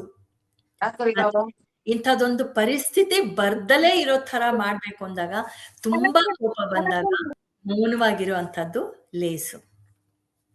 Last letter E. ಸೇಫ್ ಅಲ್ಲಿ ಎಸ್ ಸೆಲ್ಫ್ ಆಯ್ತು, ಆಕ್ಸೆಪ್ಟೆನ್ಸ್ ಆಯ್ತು, ಫ್ಯಾಮಿಲಿ ಆಯ್ತು, ಇ. ಈಗ ನಾನು ಸ್ವಲ್ಪ ದೊಡ್ಡದಾದಂತಹ ಪದವನ್ನೇ ಕೊಟ್ಟಿದ್ದೀನಿ, ಎನ್ಲೈಟ್ಮೆಂಟ್ ಅಂತ. ಅಂದ್ರೆ ಇಟ್ಸ್ ಲೈಕ್ ಎನ್ ಆಧ್ಯಾತ್ಮಿಕತೆ. ಒಂದು ಏಜ್ ಆಗ್ತಾ ಆಗ್ತಾ ನಮ್ಮ ಜೀವನದ ಬಯಕೆ ಏನಾಗುತ್ತೆ, ಚಿಕ್ಕ ವಯಸ್ಸಿನಲ್ಲಿ ಇದೆಲ್ಲ ಹೊಳೆಯಲ್ಲ. ದೊಡ್ಡೋರಾಗ್ತಾ ಆಗ್ತಾ ಅಯ್ಯಪ್ಪ ಸಾಯೋ ಕಾಲಕ್ಕೆ ನಾವು ಯಾರ ಕೈಲೂ ಬಿಡಬಾರ್ದು, ಮಕ್ಳಿಗೆ ಹೊರೆ ಆಗ್ಬಾರ್ದು, ನಾನು ಚೆನ್ನಾಗಿರೋವಾಗ್ಲೇ ದೇವ್ರನ್ನ ನನ್ನನ್ನು ಕರ್ಕೊಂಡ್ಬಿಡ್ಬೇಕು, ಈ ಥರದ ಆಲೋಚನೆಗಳು ಬರ್ತಾ ಹೋಗುತ್ತೆ. ಅನಾಯಾಸೇನ ಮರಣಂ ವಿನಾ ದೈನ್ಯೇನ ಜೀವನಂ ದೇಹಾಂತೆ ತವ ಸಾನ್ನಿಧ್ಯಂ ದೇಹಿಮೆ ಪರಮೇಶ್ವರ. ಅಂದ್ರೆ ನಾನು ಬದುಕಿರುವಾಗ ಯಾರ್ದೋ ಇನ್ನೊಬ್ರ ಮುಂದೆ ದೇಹಿ ಅನ್ನೋ ಅಂತ ರೀತಿ ದೈನ್ಯತೆ ತರಬೇಡಪ್ಪ. ಹಾಗೆ ಸಾಯೋ ಕಾಲಕ್ಕೆ ನಾನು ರಾತ್ರಿ ಮಲ್ಕೊಂಡಿದ್ದಾಗ ಬೆಳಿಗ್ಗೆ ಏಳದೇ ಬೇಡ, ಏನೋ ಕೂತ್ ಕಡೆಗೇನೆ ನಂದು ಉಸಿರು ನಿಂತು ಹೋಗ್ಲಿ, ದೇವ್ರ ಸಾನ್ನಿಧ್ಯ ತಲುಪ್ಲಿ ಅನ್ನೋ ಆಸೆ ಬಯಕೆ ಎಲ್ಲರಿಗೂ ಇರುತ್ತೆ. ಆದ್ರೆ ಯಾರಿಗೆ ಅಂಥ ಮರಣಗಳಿರ್ಲಿ ಜೀವನಗಳಲ್ಲಿ ಸಿಗತ್ತೆ ನಮಗ್ ಗೊತ್ತಿಲ್ಲ. ಆದ್ರೆ ನಾವು ಎಕ್ಸ್ಪೆಕ್ಟ್ ಮಾಡೋದು ಅದು.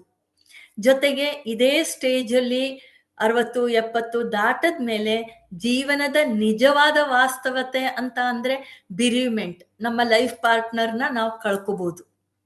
ಯಾರೋ ಒಬ್ರು ಮುಂದೆ ಹೋಗ್ತಾರೆ, ಒಬ್ರು ಹಿಂದೆ ಹೋಗ್ತಾರೆ, ಯಾವಾಗೋ ಒಂದೊಂದು ಅಪರೂಪದ ಘಟನೆಗಳಲ್ಲಿ ಇಬ್ರು ಹೋಗ್ಬೋದು. ಆ ಒಂಟಿತನದ ಜೀವನಕ್ಕೆ ನಾನು ಒಂಟಿ ಆದ್ರೆ, ಒಬ್ಳೆ ಆದ್ರೆ ನಾನ್ ಯಾವ ರೀತಿ ಜೀವನದಲ್ಲಿ ಇರ್ಬೇಕು, ಒಂದು ಸಂಸಾರದ ಒಳಗಡೆ ನನ್ನ ರೀತಿ ನೀತಿಗಳು ಹೇಗಿರ್ಬೇಕು ಅಂತ ನಾನು ಮುಂಚೆನೆ ಪ್ಲಾನ್ ಮಾಡ್ಕೊಳ್ಳೇಬೇಕು. ಅದ್ ಬಂದಾಗ ನೋಡ್ಕೊಳ್ಳೋಣ ಅನ್ನೋ ವಯಸ್ಸು ಅಲ್ಲ ನಮ್ದು. ಅದು ಸುಲಭ ಆಗ್ಬೇಕಂದ್ರೆ ನಾವು ಕಲಿಕೆಯಲ್ಲಿ ಸದಾ ಇರ್ಬೇಕು. ಅಯ್ಯೋ ನನ್ನ ಜೀವನ ಇಷ್ಟೇನ ಆಯ್ತು ಬಿಡು ಅಂತ ಕೂತ್ಕೊಳ್ಳೋದಲ್ಲ. ನನ್ನ ಕೈನಲ್ಲಿ ಏನ್ ಹೊಸದೊಂದು ಕಲಿಯಕ್ಕಾಗತ್ತೆ, ಏನ್ ನಾನ್ ಮಾಡ್ಬೋದು. ಮತ್ತೆ ಸೇವಾ ಮನೋಭಾವ, ನಾನು ಯಾರಿಗೆ ಸಾಧ್ಯ ಇದ್ರೆ, ಅಂದ್ರೆ ದೈಹಿಕವಾಗಿ ನಮ್ಗೂನು ಒಂದು ಶಕ್ತಿ ಇದೆ ಅನ್ನೋದಾದ್ರೆ ಆ ಶಕ್ತಿ ಗುಂದೋವರ್ಗು ನಾನು ಯಾವ ರೀತಿ ಮಾಡ್ಬೋದು.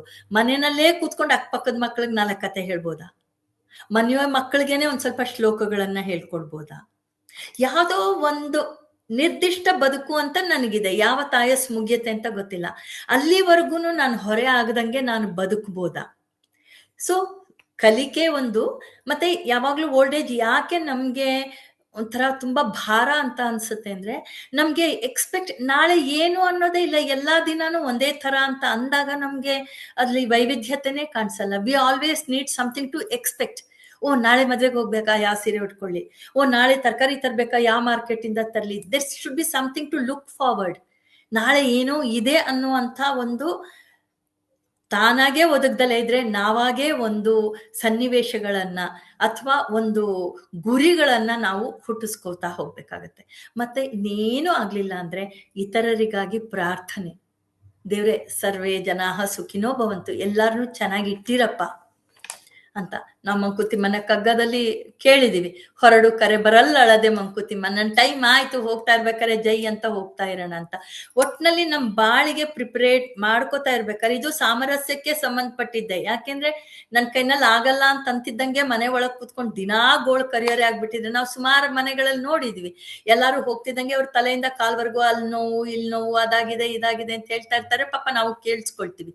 ಜಿರಿಯಾಟ್ರಿಕ್ ಕೌನ್ಸಿಲಿಂಗ್ ಆದ್ರಿಂದ ಒಂಥರ ಪಾಪ ಅಂತ ಅನ್ಸುತ್ತೆ, ಕೇಳಿಸ್ಕೊಳ್ತೀವಿ. ಆದ್ರೆ ಯಾರು ತುಂಬಾ ಅವರ ಜೀವನವನ್ನ ಸರಿಯಾಗಿ ಇಟ್ಕೊಂಡಿರ್ಬೇಕು, ಇನ್ನು ಹೆಲ್ದಿಯಾಗಿ ಇಟ್ಕೊಂಡಿರ್ಬೇಕು ಅಂದಾಗ ಅಯ್ಯೋ ಬಿಟ್ಟು ಹಾಕೋದು ಇದ್ದಿದ್ದೆ, ಇವತ್ತೊಂದ್ ಕಡೆ ನೋಯುತ್ತೆ ನಾಳೆ ಇನ್ನೊಂದ್ ಕಡೆ ಹೋಗುತ್ತೆ, ನೀನೇನ್ ಮಾಡ್ತಿದ್ಯಾ ಹೇಳು. They come to the present life.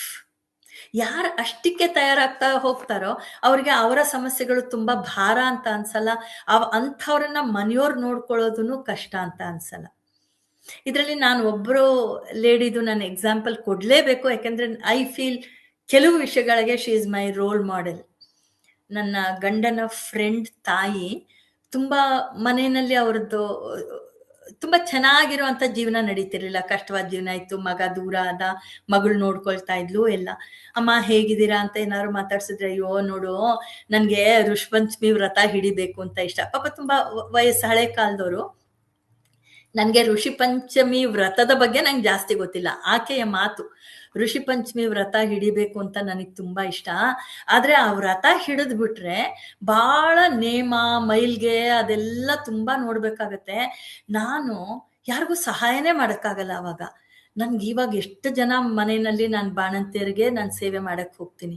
ಬಾಣಂತಿ ಸೇವೆಗಿಂತ ಬೇರೆ ಸೇವೆ ಇಲ್ಲ ಅವ್ರು ಅನ್ಕೊಂಡೆ, ಅವರ ನಂಬಿಕೆ. ಬಾಣಂತಿ ಸೇವೆ ಮಾಡೋದಕ್ಕಿಂತ ಹೆಚ್ಚಿನ ಸೇವೆ ಯಾವುದೂ ಇಲ್ಲ. ನಾನ್ ಋಷಪಂಚಮಿ ವ್ರತ ಹಿಡಿದ್ ಬಿಟ್ರೆ ಬಾಣಂತಿ ಸೇವೆ ಮಾಡಕ್ ಆಗೋದೇ ಇಲ್ಲ. ಇಷ್ಟು ದಿನ ಬದುಕಿರುವಾಗ ನನ್ ಕೈನಲ್ಲಿ ಆಗೋವರೆಗೂ ನಾನ್ ಮಾಡ್ಬೇಕು ಅನ್ನೋದು. ಈ ಬಹುಶಃ ಬದುಕಿದ್ರೆ ಅವ್ರಿಗೊಂದು 100-110 ಇರ್ಬೋದಿತ್ತೋ ಏನೋ. ಈ ಒಂದು 10 years ಬ್ಯಾಕ್, ಒಂದು 7-8 ವರ್ಷದಿಂದ ಹೋದ್ರು ಅಷ್ಟೇ ಅವರು. ಒಂದು ಅನ್ಎಜುಕೇಟೆಡ್, ಕಾಲೇಜು ಹೈಸ್ಕೂಲಿನ ವಿದ್ಯಾಭ್ಯಾಸ ಓದ್ದಲೇ ಇದ್ದಂತ ಮಹಿಳೆ ತಾನ್ ಏನೋ ಒಂದ್ ಮಾಡ್ಬೇಕು, ಬದುಕಿರೋವರೆಗೂ ಮಾಡ್ಬೇಕು ಅನ್ನೊಂದು ಗುರಿ ಇಟ್ಕೊಂಡ್ರು. ಬಾಣಂತಿ ಮಗುವಿನ ಸೇವೆ ಮಾಡಿದ್ರೆ ಎಷ್ಟು ಅನುಕೂಲ ಅನ್ನೋದು. ಅಂಥ ಒಂದು ಮಹಿಳೆಗಿರುವಂತದ್ದು ನಾವು ಕೈಕಾಲು ಗಟ್ಟಿ ಇರುವಾಗ ನಾವ್ ಯಾಕೆ ಇಟ್ಕೋಬಾರ್ದು? ಯಾಕೆಂದ್ರೆ ಇವಾಗ ತುಂಬಾ ಜನಕ್ಕೆ ಸಾಕಷ್ಟು ಅಗತ್ಯಗಳಿದೆ. ಅದನ್ನ ನಾವು ಮಾಡ್ಬೋದಾ, ನಮ್ಮ ಮನೆಯವ್ರಿಗೆ ಮಾಡ್ಬೋದಾ? Can we become the role model? ಇದಿಷ್ಟು ನಾವು ಮಾಡ್ಕೊಳ್ತಾ ಹೋದ್ರೆ, ನಮ್ ಜೀವನದಲ್ಲಿ ಅಳವಡಿಸ್ಕೊಳ್ತಾ ಹೋದ್ರೆ ನಮ್ಗೆ ಯಾರ ಮೇಲೂ ಕಿರಿಕಿರಿ ಅನ್ನೋ ಮನೋಭಾವನೆನೂ ಬರಲ್ಲ. ಓಕೆ, ಅವ್ರು ಹಾಗಿದಾರ, ಇಟ್ಸ್ ಓಕೆ. ಯಾರೋ ಸಿಡುಕ್ತಾ ಇದ್ದಾರೆ ಅಂದ್ರೆ ಅದು ಅವ್ರ ಸ್ವಭಾವ. ಅದಕ್ಕೆ ನಾನು ವಿಕ್ಟಿಮೈಸ್ ಆಗೋ ಅವಶ್ಯಕತೆ ಇಲ್ಲ. ನನಗೋಸ್ಕರ ಅವ್ರು ಹೀಗಂತ ಇದ್ದಾರೆ ಅಂತ ನಾನು ಯೋಚನೆ ಮಾಡ್ಬೇಕಾಗಿಲ್ಲ. ಅವ್ರೇನೋ ಡಿಸ್ಟರ್ಬ್ ಆಗಿದ್ದಾರೆ, ಅವ್ರು ಮಾಡ್ತಾ ಇರ್ತಾರೆ, ಕೂಲ್ ಆಗ್ಲಿ ಅಂತ ಒಂದ್ ಸ್ವಲ್ಪ ಸಮಯ ಕೊಟ್ರೆ ನಮ್ಮ ಸಂಸಾರದ ನೆಮ್ಮದಿ ವಾಪಸ್ ಚೆನ್ನಾಗ್ ಆಗೇ ಆಗತ್ತೆ. ಇದು ನಮ್ಗೆ ದೇವ್ರು ಕೊಟ್ಟಿರೋ ಅಂತ ಒಂದು ಸೌಭಾಗ್ಯ. ಒಂದು ಮನೆ ಕೊಟ್ಟಿದ್ದಾನೆ, ಒಂದ್ ಮನೆ ಅಂತ ಕೊಟ್ಟಿದ್ದಾನೆ, ಒಂದು ಕುಟುಂಬ ಅಂತಾನೆ ಕೊಟ್ಟಿದ್ದಾನೆ. ಆ ಕುಟುಂಬದಲ್ಲಿ ಇಂತಿಂತವರೇ ಇರ್ಬೇಕು ಅಂತಿಲ್ಲ, ಯಾರ್ ಬೇಕಾದ್ರೂ ಇರ್ಬೋದು. ಹೊರಗ್ನೋರು ನಮ್ಮೂರಾಗ್ಬೋದು, ನಮ್ಮೋರೇ ಬೇಕಾದ್ರೂ ಹೊರಗ್ನೋರ್ ತರ ಆಗಿರ್ಬೋದು.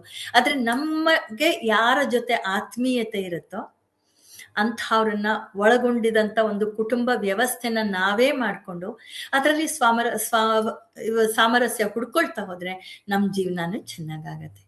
ಸೊ ನಾನು ಅನ್ಕೊಂಡೆ ಇಷ್ಟು 4 ಪಾರ್ಟ್ಸ್ನ ಕೊಟ್ಟು ಇದನ್ನ ನಾವು ಅಳವಡಿಸ್ಕೊಳ್ಬಹುದಾ ಅನ್ನೋ ಒಂದು ಆಲೋಚನೆಗೆ ಬಿಡ್ತಾ ಹೋದ್ರೆ, ನಾನು ಇವಾಗ ಒಂದು ಮುಕ್ತಾಯ ಅಂತ ಮಾಡೋದಾದ್ರೆ, ಯಾವ ಮನೆಯಲ್ಲೂ ಎಲ್ಲಾ ವ್ಯಕ್ತಿಗಳು ಒಂದೇ ತರ ಇರಲ್ಲ. ಸ್ಟೀರಿಯೋಟೈಪ್ ಅಲ್ಲ ಅದು. ಸಾಮರಸ್ಯ ಜೀವನ ಅಥವಾ ಸಾಮರಸ್ಯ ಸಂಸಾರ ಅಂದ ತಕ್ಷಣ ಅಲ್ಲಿ ಜಗಳಗಳೇ ಇಲ್ಲ, ಎಲ್ಲಾರು ಚೆನ್ನಾಗಿರ್ತಾರೆ, ಮನಸ್ತಾಪನೇ ಇರಲ್ಲ ಅಂತ ಅಲ್ಲ. ಖಂಡಿತ ಆಗತ್ತೆ, ಸನ್ನಿವೇಶಗಳು ಬರುತ್ತೆ. ಆದ್ರೆ ಎಷ್ಟು ಬೇಗ ಪ್ಯಾಚಪ್ ಆಗ್ತಾರೆ, ಎಷ್ಟು ಬೇಗ ಇನ್ನೊಬ್ರನ್ನ ಅರ್ಥ ಮಾಡ್ಕೊಂಡು ಇದನ್ನ ಬೆಳೆಸಬಾರ್ದು, ಬೆಳೆಸಿದಷ್ಟು ನಮ್ಮ ಮನಸ್ಸು ಹಾಳಾಗತ್ತೆ ಅಂತ ತಿಳ್ಕೊಂಡು ವಾಪಸ್ ನೆಮ್ಮದಿಯ ಜೀವನಕ್ಕೆ ಬರ್ತಾರೋ ಅದು ಸಾಮರಸ್ಯ ಜೀವನ. ಯಾಕಂದ್ರೆ ಎಲ್ಲರೂ ಬೇರೆ ಬೇರೆ ತರದ್ದು, ಎಲ್ಲಾರ್ಗೂ ಭಾವನೆಗಳಿದೆ, ಎಲ್ಲರ ದೈಹಿಕ ಕ್ಷಮತೆಗಳು ಬೇರೆ ಬೇರೆ ತರ ಇರುತ್ತೆ. ಹಾಗಿದ್ದಾಗ ಯಾವಾಗ್ಲೂ ಚೆನ್ನಾಗಿರ್ತೀವಿ, ಯಾವಾಗ್ಲೂ ನಗ್ನಾಗ್ತಾ ಇರ್ತೀವಿ ಅನ್ನೋದು ಖಂಡಿತ ಸಾಧ್ಯ ಇಲ್ಲ. ಕೋಪ ಬಂದಾಗ ಮಾತು ನುಂಗ್ಕೊಳ್ಳೋದು, ಅಥವಾ ಲಾಜಿಕಲಿ ಮಾತಾಡೋಕೆ ಅವಕಾಶ ಇದ್ರೆ, ತರ್ಕಬದ್ಧವಾಗಿ ಮಾತಾಡೋದನ್ನ ಕೇಳಿಸ್ಕೊಳ್ತಾ ಇದ್ರೆ ನಮ್ಮ ಪಾಯಿಂಟ್ಸ್ನು ನಾವು ಹೇಳ್ತಾ ಇರ್ಬೋದು.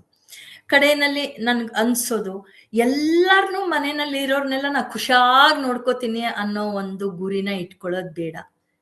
ಖುಷಿ, ಸಂತೋಷ, ನೆಮ್ಮದಿ ಅನ್ನೋದು ಅವರವರ ಮನಸ್ಥಿತಿಗೆ ಸಂಬಂಧಿಸಿದಂತ ವಿಷಯ. ನಾನು ಅವ್ರನ್ನೂ ಖುಷಿಯಾಗಿಡ್ತೀನಿ, ಇವ್ರನ್ನೂ ಖುಷಿಯಾಗಿಡ್ತೀನಿ ಅಂದ್ರೆ ನಾನು ಒಳಗಡೆ ಸುಟ್ಟು ಹೋಗುವಂತ, ಬರ್ನೌಟ್ ಆಗುವಂತ ಚಾನ್ಸಸ್ ಇರುತ್ತೆ. ಸ್ಪೇಸ್ ಕೊಡ್ತಾ ಹೋಗೋಣ ಅವ್ರಿಗೆ. ಅವರದ್ದೇ ಆದಂತ ಒಂದು ಜಾಗವನ್ನ ಅಥವಾ ಒಂದು ವ್ಯಾಪಕತೆಯನ್ನ ಕೊಟ್ಕೊಂಡಾಗ ಎಲ್ಲರೂ ನಾರ್ಮಲಿ ಬರ್ತಾರೆ. Will all be happy. Ultimately ಏನ್ ಗೊತ್ತಾ, ತುಂಬಾ ನಾವು ಒಟ್ಟಿಗೆ ಚೆನ್ನಾಗಿರಕ್ ಸಾಧ್ಯ ಇಲ್ವಾ? ದೂರ ಇದ್ರೂ ವಿಶ್ವಾಸದಿಂದ ಇರೋಣ. ಒಂದೇ ರೂಫಲ್ಲಿ ಇರ್ಬೇಕು ಅನ್ನೋ ಒಂದೇ ಒಂದು ಬದ್ಧತೆಯನ್ನ ಇಟ್ಕೊಂಡು ಕಷ್ಟ ಪಡೋದನ್ನು ಬೇಡ. ಆದ್ರೆ ಇದು ಗುರಿ ಆಗ್ದಲೇ ಇರ್ಲಿ.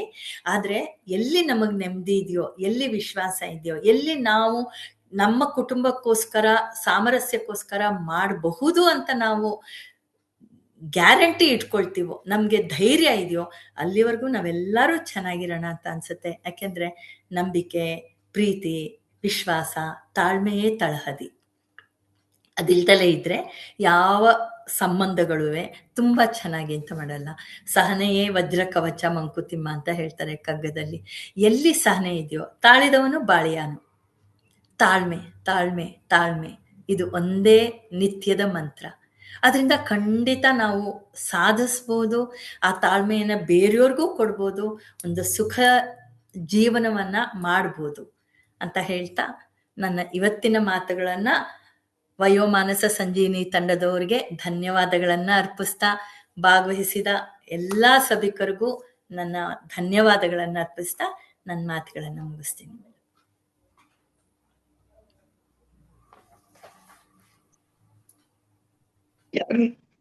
ಯಾರು ಮಾತಾಡ್ತೀರಾ? ನಿಮ್ ಪ್ರಶ್ನೆಗಳಿದ್ರೆ ಕೇಳ್ಬೋದು.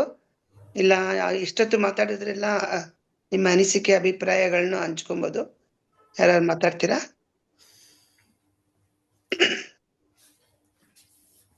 ಸುಧಾಮೂರ್ತಿ, ವಿಜಯ ದೇವರಾಜ್, ನಮಸ್ತೆ ಸುಮತಾಯಿ. ಯಾರು? ರಮಾಮಣಿ, ಮಾತಾಡಿ. ನಮಸ್ತೆ, ಮಾತಾಡಿ. ಸರ್ವಜ್ಞನ ವಚನ ಹೇಳಿದ್ರಲ್ಲ, ಅದನ್ನ ಇನ್ನೊಂದ್ಸಲ ಹೇಳ್ತೀರಾ? ನಾನು ಬರ್ಕೊಳ್ಳೋ ಪ್ರಯತ್ನ ಮಾಡ್ತಾ ಇದ್ದೆ. ಹೌದಾ? ಹೇಳ್ತೀನಿ. ಮಾತಿನಿಂ ನಗೆ ನುಡಿಯು, ಮಾತಿನಿಂ ನಗೆ ನುಡಿಯು, ಮಾತಿನಿಂ ಹಗೆ ಕೊಲೆಯು, ಮಾತಿನಿಂ ಹಗೆ ಕೊಲೆಯು, ಮಾತಿನಿಂ ಸರ್ವ ಸಂಪದವು, ಮಾತಿನಿಂ ಸರ್ವ ಸಂಪದವು, ಲೋಕಕ್ಕೆ ಮಾತೆ ಮಾಣಿಕವು ಸರ್ವಜ್ಞ, ಲೋಕಕ್ಕೆ ಮಾತೆ ಮಾಣಿಕವು ಸರ್ವಜ್ಞ. ಧನ್ಯವಾದಗಳು ತಾಯಿ, ತುಂಬಾ ಚೆನ್ನಾಗಿತ್ತು. ನೀವ್ ಹೇಳಿದ್ದು ಕೊನೆ ಪಾಯಿಂಟ್ ಎನ್ಲೈಟನ್ಮೆಂಟ್ ಅಂತ. ಅದು ಹುಡ್ಕೋದು ನೆವರ್ ಎಂಡಿಂಗ್ ಸ್ಟೋರಿ ಅನ್ಸುತ್ತೆ. ಕೊನೆ ತನಕ ಹುಡುಕ್ತಾನೆ ಇರ್ತೀವಿ ಅನ್ಸುತ್ತೆ. ಅದ್ರ ಬಗ್ಗೆ ಇನ್ನೊಂದಷ್ಟು ಹೇಳ್ಬಹುದಾ ಅಂತ.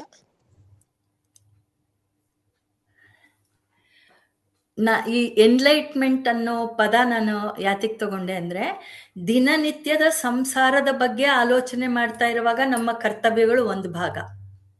ನಾನು ಏನ್ ಮಾಡ್ಬೇಕು, ಏನ್ ಮಾಡಿದ್ರೆ ಸರಿ, ಏನ್ ಮಾಡಿದ್ರೆ ನನ್ನ ಕುಟುಂಬಕ್ಕೆ ಒಳ್ಳೇದಾಗತ್ತೆ ಅನ್ನೋದು ಒಂದು ಭಾಗ ಆದ್ರೆ, ಜೀವನದ ಕಡೆಯ ಹಂತಕ್ಕೆ ಬರ್ತಾ ಬರ್ತಾ ನಾನ್ ಯಾಕೆ ಹುಟ್ಟಿದೆ, ನನ್ನ ಜೀವನದ ಉದ್ದೇಶ ಏನಿತ್ತು, ಇದನ್ನ ನಾನು, ಯಾಕೆಂದ್ರೆ ನಮ್ಮ ಸಂಪ್ರದಾಯದ ಪ್ರಕಾರ ಅಥವಾ ನಮ್ಮ ಸನಾತನ ಧರ್ಮ ಅಂತ ಅನ್ಬೋದು, ನಮ್ಮ ಜೀವನ ಶೈಲಿ ಅಂತ ಅನ್ಬೋದು, ನಮ್ಮ ಮನಸ್ಸು ಸ್ವಲ್ಪ ಪಾರಮಾರ್ಥದ ಕಡೆ ಹೋಗುತ್ತೆ, ದೇವರ ಕಡೆ ಹೋಗುತ್ತೆ.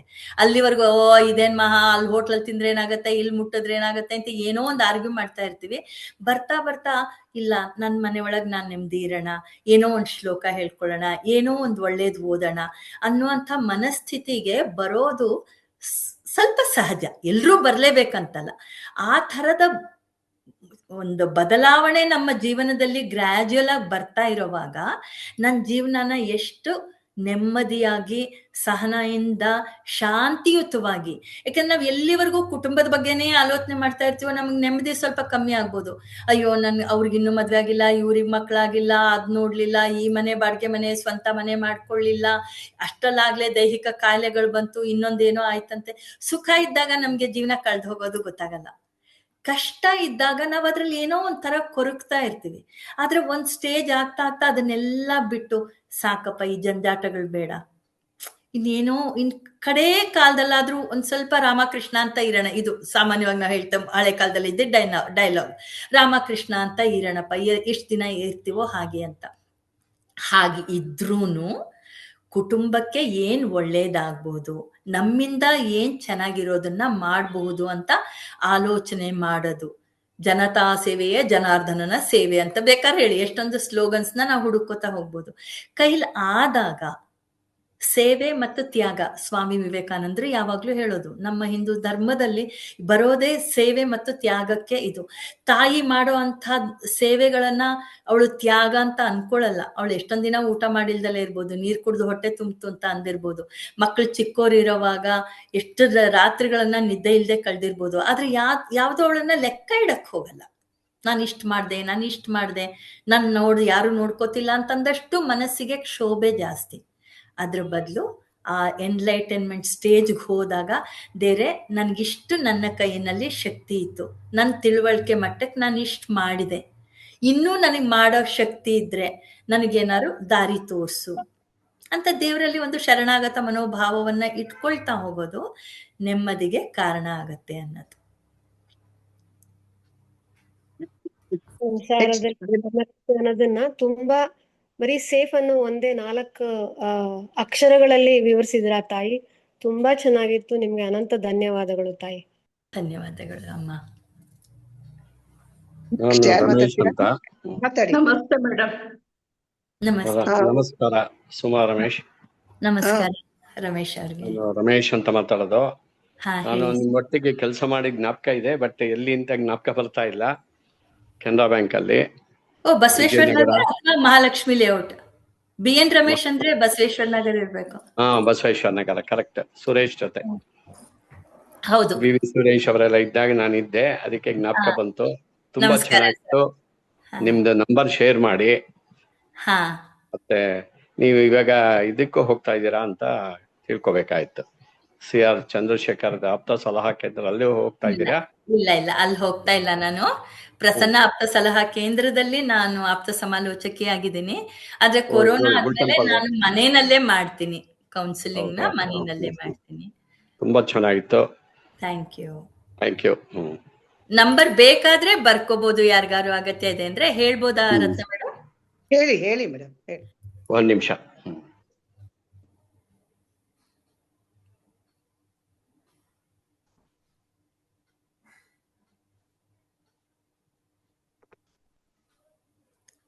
944 922 944 922 944. ಸರ್ ರಮೇಶ್, 22 ಇಲ್ಲ. ಹೇಳಿ 94490 54353. ಒಂದ್ ನಿಮಿಷ. 944 90 944 944 90 543 543 53. ಸುಮಾ ನಾಗೇಶ್, ತುಂಬಾ ಥ್ಯಾಂಕ್ಸ್.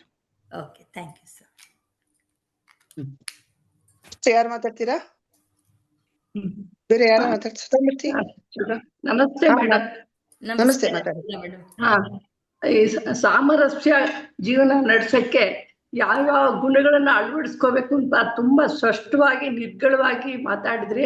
ತುಂಬಾ ಸಂತೋಷ ಆಯ್ತು ಮೇಡಮ್. ಮತ್ತೆ ಒಂದೇ ವರ್ಡ್ ಸೇಫ್ ಅನ್ನೋದಕ್ಕೆ ಎಷ್ಟು ಚೆನ್ನಾಗಿ ಅದು ಬಿಡಿಸಿ ಹೇಳಿದ್ರಿ.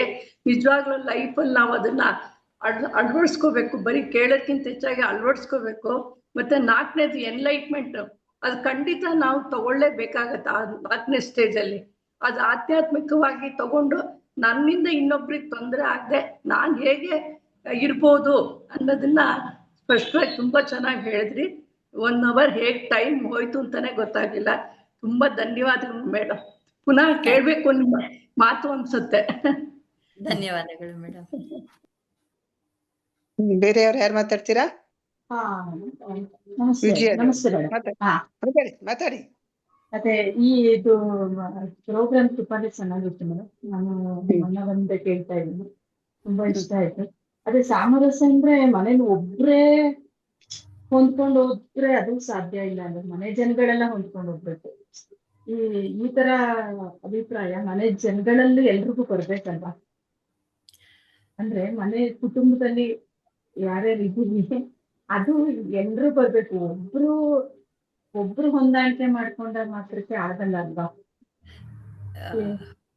ಖಂಡಿತ ಆಗಲ್ಲ ವಿಜಯ ಅವ್ರಲ್ವಾ? ಇದು ಖಂಡಿತ ಆಗಲ್ಲ. ಇದು ಒಂದು ಪ್ರೋಸೆಸ್ ಮೇಡಮ್. ಇವತ್ತು ನಾನು ಹೊಂದಾಣಿಕೆ ಮಾಡ್ಕೊಂಡ್ಬಿಟ್ಟಿದೀನಿ, ನಾಳೆಯಿಂದ ಚೆನ್ನಾಗಿದ್ಬಿಡ್ತೀವಿ ಅನ್ನೋದಲ್ಲ. ಆದ್ರೆ ಇದು ಸ್ಲೋಗನ್ ಏನಂತ ಅಂದ್ರೆ, ಸಾಮರಸ್ಯ ಸಂಸಾರದಲ್ಲಿ ನಮ್ಮ ಪಾತ್ರ, ವಾಟ್ ಐ ಕ್ಯಾನ್ ಡೂ. ಈ ಬೇರೆಯವ್ರು ಏನ್ ಮಾಡ್ತಾರೆ, ಬೇರೆಯವ್ರು ಹೊಂದ್ಕೋತಾ ಇದಾರಾ ಇಲ್ವಾ ಅಂತಾನೇ ನಾನು ಯೋಚನೆ ಮಾಡ್ತಾ ಹೋದ್ರೆ ಅವಾಗ ನನ್ನ ಪ್ರಯತ್ನದಲ್ಲಿ ಸ್ವಲ್ಪ ಕಮ್ಮಿ ಆಗತ್ತೆ. ಅವ್ರು ಹೇಗಾರು ಇರ್ಲಿ, ಇದು ನನ್ನ ಸ್ವಭಾವ, ನನಗ್ ತಾಳ್ಮೆ ಇದೆ, ನನಗ್ ಬೇರೆಯವ್ರಿಗೆ ತೋರಿಸೋ ಅಂತ ಪ್ರೀತಿ ವಿಶ್ವಾಸ ಇದೆ ಅನ್ನೋದನ್ನ ನಾನು ಅದಕ್ಕೆ ಫಸ್ಟ್ ಸೆಲ್ಫಲ್ಲಿ ಹೇಳಿದ್ದು. ಎಸ್, ಇದು ನನ್ನ ಸ್ವಭಾವ, ನಾನು ಇದನ್ನ ಮಾಡಬಲ್ಲೆ ಅಂದಾಗ ಒಂದು ತುಂಬಾ ವಂಡರ್ಫುಲ್ ಥಿಂಗ್ ಏನ್ ಗೊತ್ತಾ, ತುಂಬಾ ಖುಷಿಯಾಗೋ ಅಂತದಂದ್ರೆ ನಾವ್ ಆ ತರ ಇದ್ದಾಗ ಗ್ರಾಜುಯಲಿ ನಮ್ಮ ಸುತ್ತಮುತ್ತಲಿನ ಜನ ಹಂಗ್ ಬದಲಾಗ್ತಾ ಹೋಗ್ತಾವ್ರೆ. ಅದೊಂಥರ ಶಾಂತಿ ಅನ್ನೋದು, ನಾ ಶಾಂತವಾಗಿದ್ರೆ ಪಕ್ಕದಲ್ಲಿರೋರ್ಗೆ ತುಂಬಾ ಕಿರ್ಚಾಡ್ಬೇಕು ಅಂತ ಅನ್ಸಲ್ಲ. ಅಯ್ಯೋ ನಾವ್ ಏನ್ ಮಾಡಿದ್ರೆ ಇವ್ರಿಗೆ ಕೋಪನೇ ಬರ್ತಾ ಇಲ್ವಲ್ಲ ಅಂತ ಅವರು ಶಾಂತವಾಗ್ತಾರೆ. ಅದ್ ಅನುಭವ ಬರ್ಬೇಕು. ಆ ಸೌಹಾರ್ದತೆ ಅನ್ನೋ ಅನುಭವ ಬಂದಾಗ, ಅದನ್ನ ನಾನು ಎಂಜಾಯ್ ಮಾಡಿದಾಗ, ಇವಾಗ ನೀವು ಒಳ್ಳೆ ಭಾವನೆನಲ್ಲಿ ಹೇಳಿದ್ರಿ, ನನ್ಗೆ ಅಪ್ರಿಶಿಯೇಟ್ ಮಾಡಿದ್ರಿ, ಅದು ನಿಜ ಅಂತ ಇದ್ದಾಗ ನಿಮ್ಮ ಮತ್ತೆ ಮುಂದಿನ ವಾರ ವಯಮನಸ್ಸ ಸಂಜೀವಿನಿಯಲ್ಲಿ ಯಾರು ಬರ್ತಾರೆ ಇವತ್ತು ಅಂತ ಕಾಯೋ ತರ ಆಗತ್ತೆ. ಇಲ್ದಲ್ಲ ಇದಿಷ್ಟೇನಾ ಬಿಡು, ಏನೋ ಹೇಳ್ಕೊಂಡು ಹೋಗ್ತಾರೆ ಅಂತ ಅನ್ಸುತ್ತೆ. ಸೊ ನಾವ್ ಮಾತಾಡೋವಾಗ ನಮ್ಮ ಮನೆಯಲ್ಲೇನೆ ನಾನು ಬನ್ನಿ ಹೋಗಿ ಕೂತ್ಕೊ, ನಿಂಗ್ ಬೇಕಾ ಏನ್ ಬೇಕು ಅಂತ ನಾನ್ ಮಾತಾಡಕ್ ಶುರು ಮಾಡಿದ್ರೆ ಕಾಪಿ ಮಾಡ್ತಾರೆ. ಹೋಗೋ ಬಾರೋ ಅಂತ ನಾನೇ ಅಂದ್ರೆ ಅವರು ಅದೇ ಭಾಷೆ. ಯಾಕೆಂದ್ರೆ ಮನೆ ಅಂತಲ್ಲ, ಮನುಷ್ಯನೇ ಸ್ವಲ್ಪ ಕಾಪಿ ಮಾಡೋ ಅಂತ ಸ್ವಭಾವ ಜಾಸ್ತಿ. ನಾನು ಶಾಂತಿ ತಾಳ್ಮೆಯನ್ನ ನಾನು ಪ್ರಸಾರ ಮಾಡಿದ್ರೆ ದೇ ಆಕ್ಸೆಪ್ಟ್ ಇಟ್. ಇದು ಒಂದು ದಿನದ ಪ್ರೋಸೆಸ್ ಖಂಡಿತ ಅಲ್ಲ, ಇಡೀ ಜೀವಮಾನದ ಕಲಿಕೆನೆ ಇದು. ಹೌದು, ಇಟ್ಸ್ ಎ ಗ್ರಾಜುಯಲ್ ಪ್ರೋಸೆಸ್. ಆದ್ರೆ ಖಂಡಿತ ಇದು ಫಲಪ್ರದ. ಅನ್ಲೆಸ್ ತೀರಾ ವಿರುದ್ಧವಾಗೆ ಬೇಕು ಅಂತಕೇನೆ ಇವ್ರು ಹಿಂಗ್ ಮಾಡಿದ್ರೆ ಇವ್ರಿಗೆ ಪಾಠ ಕಲಿಸ್ತೀನಿ ಅಂತಾನೆ ಅವ್ರ ವಿರುದ್ಧವಾಗೇ ಹೋಗೋರಾದ್ರೆ ಏನು ಮಾಡಕ್ಕಾಗಲ್ಲ. ಅದಕ್ಕೆ ನನ್ನ ಕಡೆಯಲ್ಲಿ ಒಂದು ಡಿಸ್ಕ್ಲೇಮರ್ ತರ ಹೇಳಿದ್ದು, ಚೆನ್ನಾಗಿ ಒಟ್ಟಿಗೆ ಒಂದೇ ಸೂರಲ್ಲಿ ಸುಖವಾಗಿ ನೆಮ್ಮದಿಯಾಗಿ ಇರಕ್ಕಾಗಲ್ಲ ಅಂದ್ರೆ ದೂರ ಇದ್ದು ಬೇಕಾದ್ರೆ ವಿಶ್ವಾಸದಿಂದ ಇರೋಣ ಅಂತ ಅನ್ಕೋಬೇಕಾಗತ್ತೆ. ಅದು ಲಾಸ್ಟ್ ರೆಸಾರ್ಟ್. ತುಂಬಾ ಚೆನ್ನಾಗಿತ್ತು madam. Thank you madam. Hello ma'am, ನಾನು ಪದ್ಮಾ. ತುಂಬಾ ಚೆನ್ನಾಗಿತ್ತು ಮ್ಯಾಮ್. ಹೆಲ್ತ್ ಚೆನ್ನಾಗಿರುವವರೆಗೂ ಲೈಕ್ ಚೆನ್ನಾಗಿರ್ತಾರೆ, ಹ್ಯಾಪಿ ಆಗಿರ್ತಾರೆ. ಇವಾಗ ಏನಾದ್ರು ಸ್ವಲ್ಪ ಹುಷಾರಿಲ್ಲ ಅಂದ್ರೆ ಅವಾಗೇ ಅವ್ರ ತುಂಬಾ ಡಿಪ್ರೆಸ್ ಆಗೋ ಸಿಂಪ್ಟಮ್ಸ್ ಬರುತ್ತೆ. ಅವಾಗ ಹೇಗೆ ಹೇಗೆ ಮಲ್ಕೋಬೇಕು ಫ್ಯಾಮಿಲಿನಲ್ಲಿ? ನಮ್ಮ ತಯಾರಿ ಯಾವಾಗ್ಲೂ ನಾವು ಚೆನ್ನಾಗಿರುವಾಗ ಶುರುವಾಗ್ಬೇಕು. ಬಂದಾಗ ನೋಡ್ಕೊಳ್ಳೋಣ ಅಂತ ಅಂದ್ರೆ ಅದ್ ನಡೆಯಲ್ಲ. ಸೊ ನಾನ್ ಚೆನ್ನಾಗಿರೋವಾಗ್ಲೇನೆ ಕುಟುಂಬದವ್ರ ಜೊತೆ ನನ್ನ ರಿಲೇಶನ್ಶಿಪ್ ಚೆನ್ನಾಗ್ ಇದ್ರೆ, ನಾನ್ ಹುಷಾರ್ ತಪ್ಪಿದ್ರು ನನ್ಗೊಂದ್ ಸ್ವಲ್ಪ ಅಯ್ಯೋ ಪಾಪ ಅಂತಾರೆ. ಇಲ್ದಲೇ ಇದ್ರೆ ಅನ್ಭವಿಸ್ಕೊ, ಮಾಡಿದ್ ನಿನಗೆ ಬಂತು. ಇವಾಗಂತೂ ತುಂಬಾ ಸ್ಲೋಗನ್ ಬರ್ತಲ್ವಾ, ಕರ್ಮ ರಿಟರ್ನ್ಸ್ ಅಂತ ಅನ್ಬಿಡ್ತಾರೆ. ಅನ್ಭವಿಸ್ಕೊ, ನೀನ್ ಚೆನ್ನಾಗಿದ್ದಾಗ ಎಷ್ಟು ಮೆರ್ದೆ ಅಂತ. ಅದಕ್ಕೋಸ್ಕರನೇ ಯಾವಾಗ್ಲೂ ಯಾವತ್ತೋ ಒಂದಿನ ಬರೋದಿಕ್ಕೆ ಪ್ರಿಪರೇಷನ್ ಬೇಡ. ನಾವು ಚೆನ್ನಾಗಿರೋವಾಗ್ಲೇನೆ ಚೆನ್ನಾಗಿರೋದನ್ನ ನಾವು ರೂಢಿ ಮಾಡ್ಕೊಳ್ತಾ ಹೋಗ್ಬೇಕು. ಅದೇ ರೀತಿ ಬದುಕಿ ಮಾದರಿಯಾಗಿ ಆಗ್ತಾ ಹೋಗ್ಬೇಕು. ಚೆನ್ನಾಗಿರೋವಾಗ್ಲೇ ಮಾಡ್ಬೇಕು.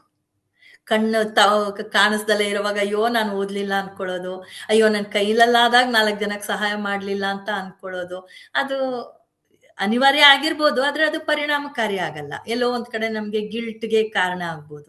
ಅದರಿಂದ ಚೆನ್ನಾಗಿರೋವಾಗ್ಲೇ ಆಲೋಚನೆ ಮಾಡ್ಬೇಕು, ನನ್ ಬದುಕು ಹೇಗಿರ್ಬೇಕು. ಅವಾಗ ಹುಷಾರ್ ತಪ್ಪದಾಗ, ಕೆಲವು ನಮ್ಮ ಪರಿಸ್ಥಿತಿ ಕೈ ಮೀರಿ ಹೋದಾಗ ಏನ್ ಮಾಡ್ಬೇಕು ಅನ್ನೋದು ಮತ್ತೆ ಮನೆಯಲ್ಲಿ ಎಲ್ಲರೂ ಸೇರಿ ಯೋಚನೆ ಮಾಡ್ಬೇಕಾಗತ್ತೆ ಮೇಡಮ್. ಆತರ ಪರಿಸ್ಥಿತಿ ಯಾರಿಗೂ ಬರ್ದೇ ಇರ್ಲಿ, ಅದಕ್ಕೆ ಹೇಳೋದು ವಿನಾದೈನ್ಯೇನ ಜೀವನಂ. ಥ್ಯಾಂಕ್ ಯು ಮ್ಯಾಮ್, ತುಂಬಾ ಚೆನ್ನಾಗಿ ಸಮಾಧಾನ ಕೊಟ್ರು ma'am. Thank you. Thank you madam, thank you. Next ಯಾರು ಮಾತಾಡ್ತೀರಾ?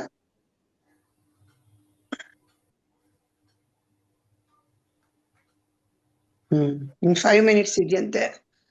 ಯಾರು ಮಾತಾಡಂಗಿದ್ರೆ ಒಬ್ರಿಗೆ ಚಾನ್ಸ್ ಕೊಡ್ತೀನಿ, ಮಾತಾಡ್ಬಿಡಿ. ಅವ್ರ ಮೆಸೇಜ್ ಹಾಕಿದ್ದಾರೆ. ಎಲ್ರಿಗೂ ನಮಸ್ಕಾರ. ಹಲೋ, ನಾನು ಶೀಲಾ ಅರ್ಕಲ್ಗೂಡು ಅಂತ ಹೇಳಿ, ಸುಮಾಳ ಅಕ್ಕ. ತುಂಬಾ ಚೆನ್ನಾಗಿ ಮಾತಾಡಿದ್ಲು.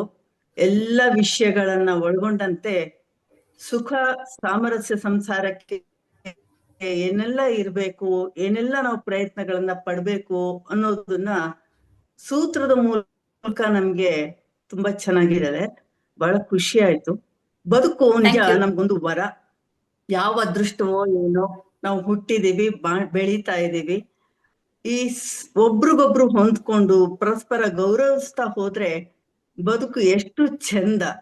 ಈ ಸರಳವಾಗಿದ್ದಷ್ಟು ಬದುಕು ತುಂಬಾ ಚಂದ, ಆದ್ರೆ ಸರಳ ಈಸ್ ವೆರಿ ಡಿಫಿಕಲ್ಟ್. ಆದ್ರೆ ಅದನ್ನ ಹೇಗೆ ಎಲ್ಲ ಅಳವಡಿಸ್ಕೊಂಡು ನಾವು ಬದುಕಲ್ಲಿ ಸಾಮರಸ್ಯ ತರ್ಬೋದು ಅನ್ನೋದನ್ನ ತುಂಬಾ ಸರಳವಾಗಿ ಚೆನ್ನಾಗಿ ಮನಮುಟ್ಟುವ ಹಾಗೆ ಮಾತಾಡಿದ ಸುಮಾಗೆ ಅಭಿನಂದನೆಗಳು. ಆಯೋಜಿಸಿದ ಎಲ್ರಿಗೂ ಕೂಡ ಧನ್ಯವಾದಗಳು. ನಮಸ್ಕಾರ. Thank you Sheila. ಶೀಲಾ ಅವರೇ. ನೆಕ್ಸ್ಟ್ ಸುಧಾ ಪ್ರಭಾ, ಮಾತಾಡ್ಬೇಡಿ. ಸುಧಾ, ನಾನು ಲಾಸ್ಟ್ ಬಂದಿದ್ದು 2 ಸೆಂಟೆನ್ಸ್ ನಾನು ಕೇಳಿದ್ದು. ಅವ್ರು ಆಯ್ತು. ಆಮೇಲೆ ಏನ್ ವಿಮರ್ಶೆ ಹೇಳಿದ್ರೆ ಅದ್ರ ಬಗ್ಗೆ ಒಂಚೂರು ಹೇಳ್ಬೋದಾ? ಹೇಳಿ. ಇರಲಿ ಕುಟುಂಬ ಸಾಮರಸ್ಯ, ಇರಲಿ ಕುಟುಂಬ ಸಾಮರಸ್ಯ, ಹೊಂದಿಕೋ ಸಂದರ್ಭಕ್ಕೆ ಬದಲಾಗು, ಸೈರಿಸಿಕೋ ನೆಮ್ಮದಿಯೇ ರಹಸ್ಯ, ಸೈರಿಸಿಕೋ ನೆಮ್ಮದಿಯೇ ರಹಸ್ಯ. ಒಂದೇ ಸೂರು ಇರಲಿ ಇರದಿರಲಿ, ತಾಳ್ಮೆಯೇ ವಿಷಯ ಭಾಷ್ಯ, ತಾಳ್ಮೆಯೇ ವಿಷಯ ಭಾಷ್ಯ. ಮಾತಿನಿಂ ನಗೆಂ ನುಡಿಯು, ಮಾತಿನಿಂ ಹಗೆ ಒಲೆಯು, ಮಾತಿನಿಂ ಸರ್ವ ಸಂಪದವು, ಲೋಕಕ್ಕೆ ಮಾತೆ ಮಾಣಿಕ್ಯವೂ ಸರ್ವಜ್ಞ. ಮಾತೆ ಮಾಣಿಕ್ಯ, ಮಾತೆ ಮೃತ್ಯು, ಮಾತೆ ಬಂಗಾರ, ಮೌನ ಸಿಂಗಾರ. ಎಂತಹ ವಚನ. ಕಡೆಯ ಹಂತದ ಅರಿವು ಮಾಡುತ್ತಲೇ ನಿನ್ನಲ್ಲೇ ನಿನ್ನ ಪಯಣ ಸಾಗಲಿ, ನಿನ್ನಲ್ಲೇ ನಿನ್ನ ಪಯಣ ಸಾಗಲಿ. ಶಾಂತಿ. ಎಂತಹ ಆತ್ಮವಿಲಾಸ, ಎಂತಹ ಆತ್ಮವಿಲಾಸ. ಪರೋಪಕಾರಂ ಇದಂ ಶರೀರಂ, ತಾಯ ಋಣ ತೀರಿಸಲಾರೆವು. ಲೆಕ್ಕವಿಡದ ಭಾವಹಾಸ, ಲೆಕ್ಕವಿಡದೆ ಭಾವಹಾಸ. ಶರಣಾಗು ದೇವನಲ್ಲಿ ನೆಮ್ಮದಿ ನಿನ್ನಲ್ಲಿ, ಶರಣಾಗು ದೇವನಲ್ಲಿ ನೆಮ್ಮದಿ ನಿನ್ನಲ್ಲಿ. ಹೊಂದಾಣಿಕೆ, ಬದಲಾವಣೆ, ಆತ್ಮವಿಮರ್ಶೆ, ಚಟುವಟಿಕೆಯಿಂದ ಇರು. ಆಹಾ ಎಂತಹ ಆಹಾ. ಪರರಲ್ಲಿ ಹುಡುಕದಿರು, ಪರರಲ್ಲಿ ಹುಡುಕು. ನಿನ್ನ ಬದುಕಲ್ಲಿ ಕ್ಷಣ ಕ್ಷಣ ಬೆಳಕು, ನಿನ್ನ ಬದುಕಲ್ಲಿ ಕ್ಷಣ ಕ್ಷಣ ಬೆಳಕು. ನೀನು ಬದಲಾಗು, ನಮ್ಮ ಪಾತ್ರ ನಿಭಾಯಿಸುವ ಯತ್ನ ನಿನ್ನದಾಗಿರೆ ಉಲ್ಲಾಸ, ನಿನ್ನದಾಗಿರೆ ಉಲ್ಲಾಸ. ಬದಲಾಗುವುದು ನಿನ್ನ ಪರಿಸರ, ನೆಲೆಸಿ ಶಾಂತಿ ನಿವಾಸ. ಬದಲಾಗುವುದು ನಿನ್ನ ಪರಿಸರ, ನೆಲೆಸಿ ಶಾಂತಿ ನಿವಾಸ. ಬಂದಾಗ ನೋಡದಿರು ನಿನ್ನ ಸೇವೆ, ಭಾವಚಿಂತನ ಮಾಡು ಮಂಥನ, ನಿಷ್ಕಾಮ ಕರ್ಮ ಮಾಡು ಮಂಥನ, ನಿಷ್ಕಾಮ ಕರ್ಮ. ಸಿಕ್ಕೇ ಸಿಗುವುದು ಅದರ ಫಲ, ಸಿಕ್ಕೇ ಸಿಗುವುದು ಅದರ ಫಲ. ಅವರು ಸಲಹೆ ಕೊಟ್ರಲ್ಲ, ಅದ್ರ ವಿಷಯವಾಗಿ ಬರ್ದೆ. ಥ್ಯಾಂಕ್ ಯು, ಧನ್ಯವಾದಗಳು. ಚೆನ್ನಾಗಿತ್ತು, ಥ್ಯಾಂಕ್ ಯು. ಹಲೋ, ನನ್ನ ಹೆಸರು ಕನ್ನಗಿ ಅಂತ ಅಂದ್ಬಿಟ್ಟು ಅಂತ. ಕೇಳಿಸ್ತಾ ಇದೆ ಅಲ್ಲ? ಕೇಳಿಸ್ತಿದೆ. ಸಮಯ ಕಡಿಮೆ ಇದೆ, ಬೇಗ ಮಾತಾಡಿ. Okay, I take 2 minutes. ಇದು ಸುಮಾ ಮೇಡಮ್ ಅವರು ಅವರ ತಾಳ್ಮೆಗೆ ಬೆಸ್ಟ್ ಎಕ್ಸಾಂಪಲ್ ನಾನು ಹೇಳೋದು. ರೀಸೆಂಟ್ ಆಗಿ we went for this Dandeli ಟ್ರಿಪ್ಗೆ ಅಂತ ಹೋಗಿದ್ದು. 57 ಜನ ಹೋಗಿದ್ದು. ಅದರಲ್ಲಿ ಅವರ ಮುಖಂಡತ್ವದಲ್ಲಿ, ಅವರು ಮತ್ತೆ ನಮ್ಮ ನಾಗೇಶ್ ಸರ್ ಮುಖಂಡತ್ವದಲ್ಲಿ ಹೋಗಿದ್ದಾಗ ನಾನು ಒಂದೇ ಒಂದು ಡಿಸ್ಟಿಂಕ್ಷನ್ ನನಗೆ ಸಿಕ್ಕಿದ್ದೇನು ಅಂತ ಹೇಳಿದ್ರೆ, ತಾಳ್ಮೆ ಮತ್ತೆ ಪ್ರೀತಿ. ಅದೊಂದಿದ್ರೆ ಜೀವನದಲ್ಲಿ ಏನ್ ಬೇಕಾದ್ರೂ ಸಾಧಿಸ್ಬೋದು, ಯಾರ ಜೊತೆಲಾದ್ರೂ ಮಾಡ್ಬೋದು. ಅವ್ರು ಹೇಳ್ದಂಗೆ ನಾವು ಶಾಂತಚಿತ್ತರಾಗಿದ್ದಾಗ ನಮ್ಮ ಮೇಲೆ ಯಾರಾದ್ರೂ ಜಗಳ ಮಾಡಕ್ ಬರ್ಲಿ, ಏನಾದ್ರೂ ಮಾಡ್ಲಿ, ವೆನ್ ನಾವು ಶಾಂತಚಿತ್ತರ ಇದ್ದಾಗ, so that is a space we create ಅಂತ. ಆ ಜಾಗದಲ್ಲಿ ಯಾರು ಅಲ್ಲಿ ಬರ್ಲಿಕ್ಕೆ ಆಗೋ ಸಾಧ್ಯನೇ ಇಲ್ಲ. ಈ ಹೇಳಿಕೆಗೆ ಅನುಗುಣವಾಗಿ ಒಂದೇ ಹೇಳ್ತೇನೆ. ನಾನೆಲ್ಲೋ ಕೇಳಿದ ಒಂದು ಮಾತು, ಬುದ್ಧ ಇದ್ದ ಅಲ್ಲ, ಗೌತಮ ಬುದ್ಧ, ಅವನು ಹೋಗ್ತಾ ಇರ್ಬೇಕಾದ್ರೆ, ಅವ್ನು ಯಾವುದೇ ಪಾಯಿಂಟ್ ಅಲ್ಲಿ ಹೋಗ್ತಾ ಇರ್ಬೇಕಾದ್ರೂ ಅವನ ಸುತ್ತಲೂ ಲೈಕ್ 2 kilometers ಅಲ್ಲಿ ಯಾವುದೇ ರೀತಿಯಾದ ಡಿಸ್ಟರ್ಬೆನ್ಸ್ ಇರ್ತಾ ಇರಲಿಲ್ಲವಂತೆ. That is the power of him. ಅವನ್ಗೆ ಅಷ್ಟು ಪವರ್ ಇತ್ತು. ಅವನು ಡಯಾಮೀಟರ್ 2 kilometers ಅಷ್ಟು ಶಾಂತವಾಗಿ ಜನ ಇರ್ತಾ ಇದ್ರಂತೆ. ಸೊ ದಟ್ ವೈಬ್ಸ್ ಅಂತ ಹೇಳ್ತೀವಲ್ಲ ನಾವು, ದಟ್ ಇಸ್ ಕ್ರಿಯೇಟ್ಸ್ ಅಂತ ನನ್ನ ಅನಿಸಿಕೆ. So that's the best example is ನಮ್ ಸುಮಾ ಮೇಡಮ್ ಅಂತ ನನಗೆ ಅನ್ಸುತ್ತೆ. Thank you. ತುಂಬಾ ಚೆನ್ನಾಗಿತ್ತು ಮೇಡಮ್. 1 hour ಹೆಂಗಾಯ್ತು ಅನ್ನೋದು ಗೊತ್ತಾಗ್ಲಿಲ್ಲ. ನಿಮ್ಮ ಅಮೂಲ್ಯವಾದ ಸಮಯವನ್ನ ನಮ್ಗೆ ಕೊಟ್ಟು ಎಲ್ರು ತುಂಬಾ ಚೆನ್ನಾಗಿ ಮಾತಾಡಿದ್ದಾರೆ. ಎಲ್ರಿಗೂ ತುಂಬಾ ಮನಮುಟ್ಟೋ ತರ ಅವ್ರಿಗೆ ಅರ್ಥ ಆಗಿದೆ. ಸಾಧ್ಯವಾದ್ರೆ ಮತ್ತೊಮ್ಮೆ ಇನ್ನೊಂದು ದಿನ ಒಂದು ಕಾರ್ಯಕ್ರಮ ಕೊಡಿ, ಬೇರೆ ಒಂದು ವಿಷಯ ತಗೊಂಡು. ಮತ್ತೆ ನಮ್ಗೆ ಸೆಲ್ಫ್ ಅನ್ನೋ ಒಂದು ಟ್ಯಾಬ್ಲೆಟ್ ಕೂಡ ಕೊಟ್ಟಿದ್ದೀರಾ. ಆ ಟ್ಯಾಬ್ಲೆಟ್ನ ನಾವು ಸೇವಿಸಿ ನಮ್ಮ ಜೀವನವನ್ನ ಸಾರ್ಥಕತೆ ಮಾಡ್ಕೊಳ್ಳೋಣ, ಸಾಮರಸ್ಯ ಜೀವನವನ್ನ ನಡೆಸೋಣ ಅಂತ ಹೇಳ್ಕೊಂತ ನಿಮ್ಗೆ ತುಂಬು ಹೃದಯದ ಧನ್ಯವಾದಗಳು. ಭಾಗವಹಿಸ್ತಾ ಎಲ್ಲರಿಗೂ ಅಷ್ಟೇ ಧನ್ಯವಾದಗಳನ್ನ ಅರ್ಪಿಸ್ತೀನಿ. ಅವ್ರಿಗೆ ಟೈಮ್ ಮುಗ್ದೋಗ್ತಾ ಇದೆ, ಕೇಳ್ತಿದ್ದಾರೆ. ಸ್ಟಾಪ್ ಮಾಡ್ತೀನಿ ಮೇಡಮ್, ಲೀವ್ ಮಾಡ್ತೀನಿ. Thank you. ಎಲ್ರಿಗೂ ಧನ್ಯವಾದಗಳು. Thank you ma'am. Thank you. Jai Shri.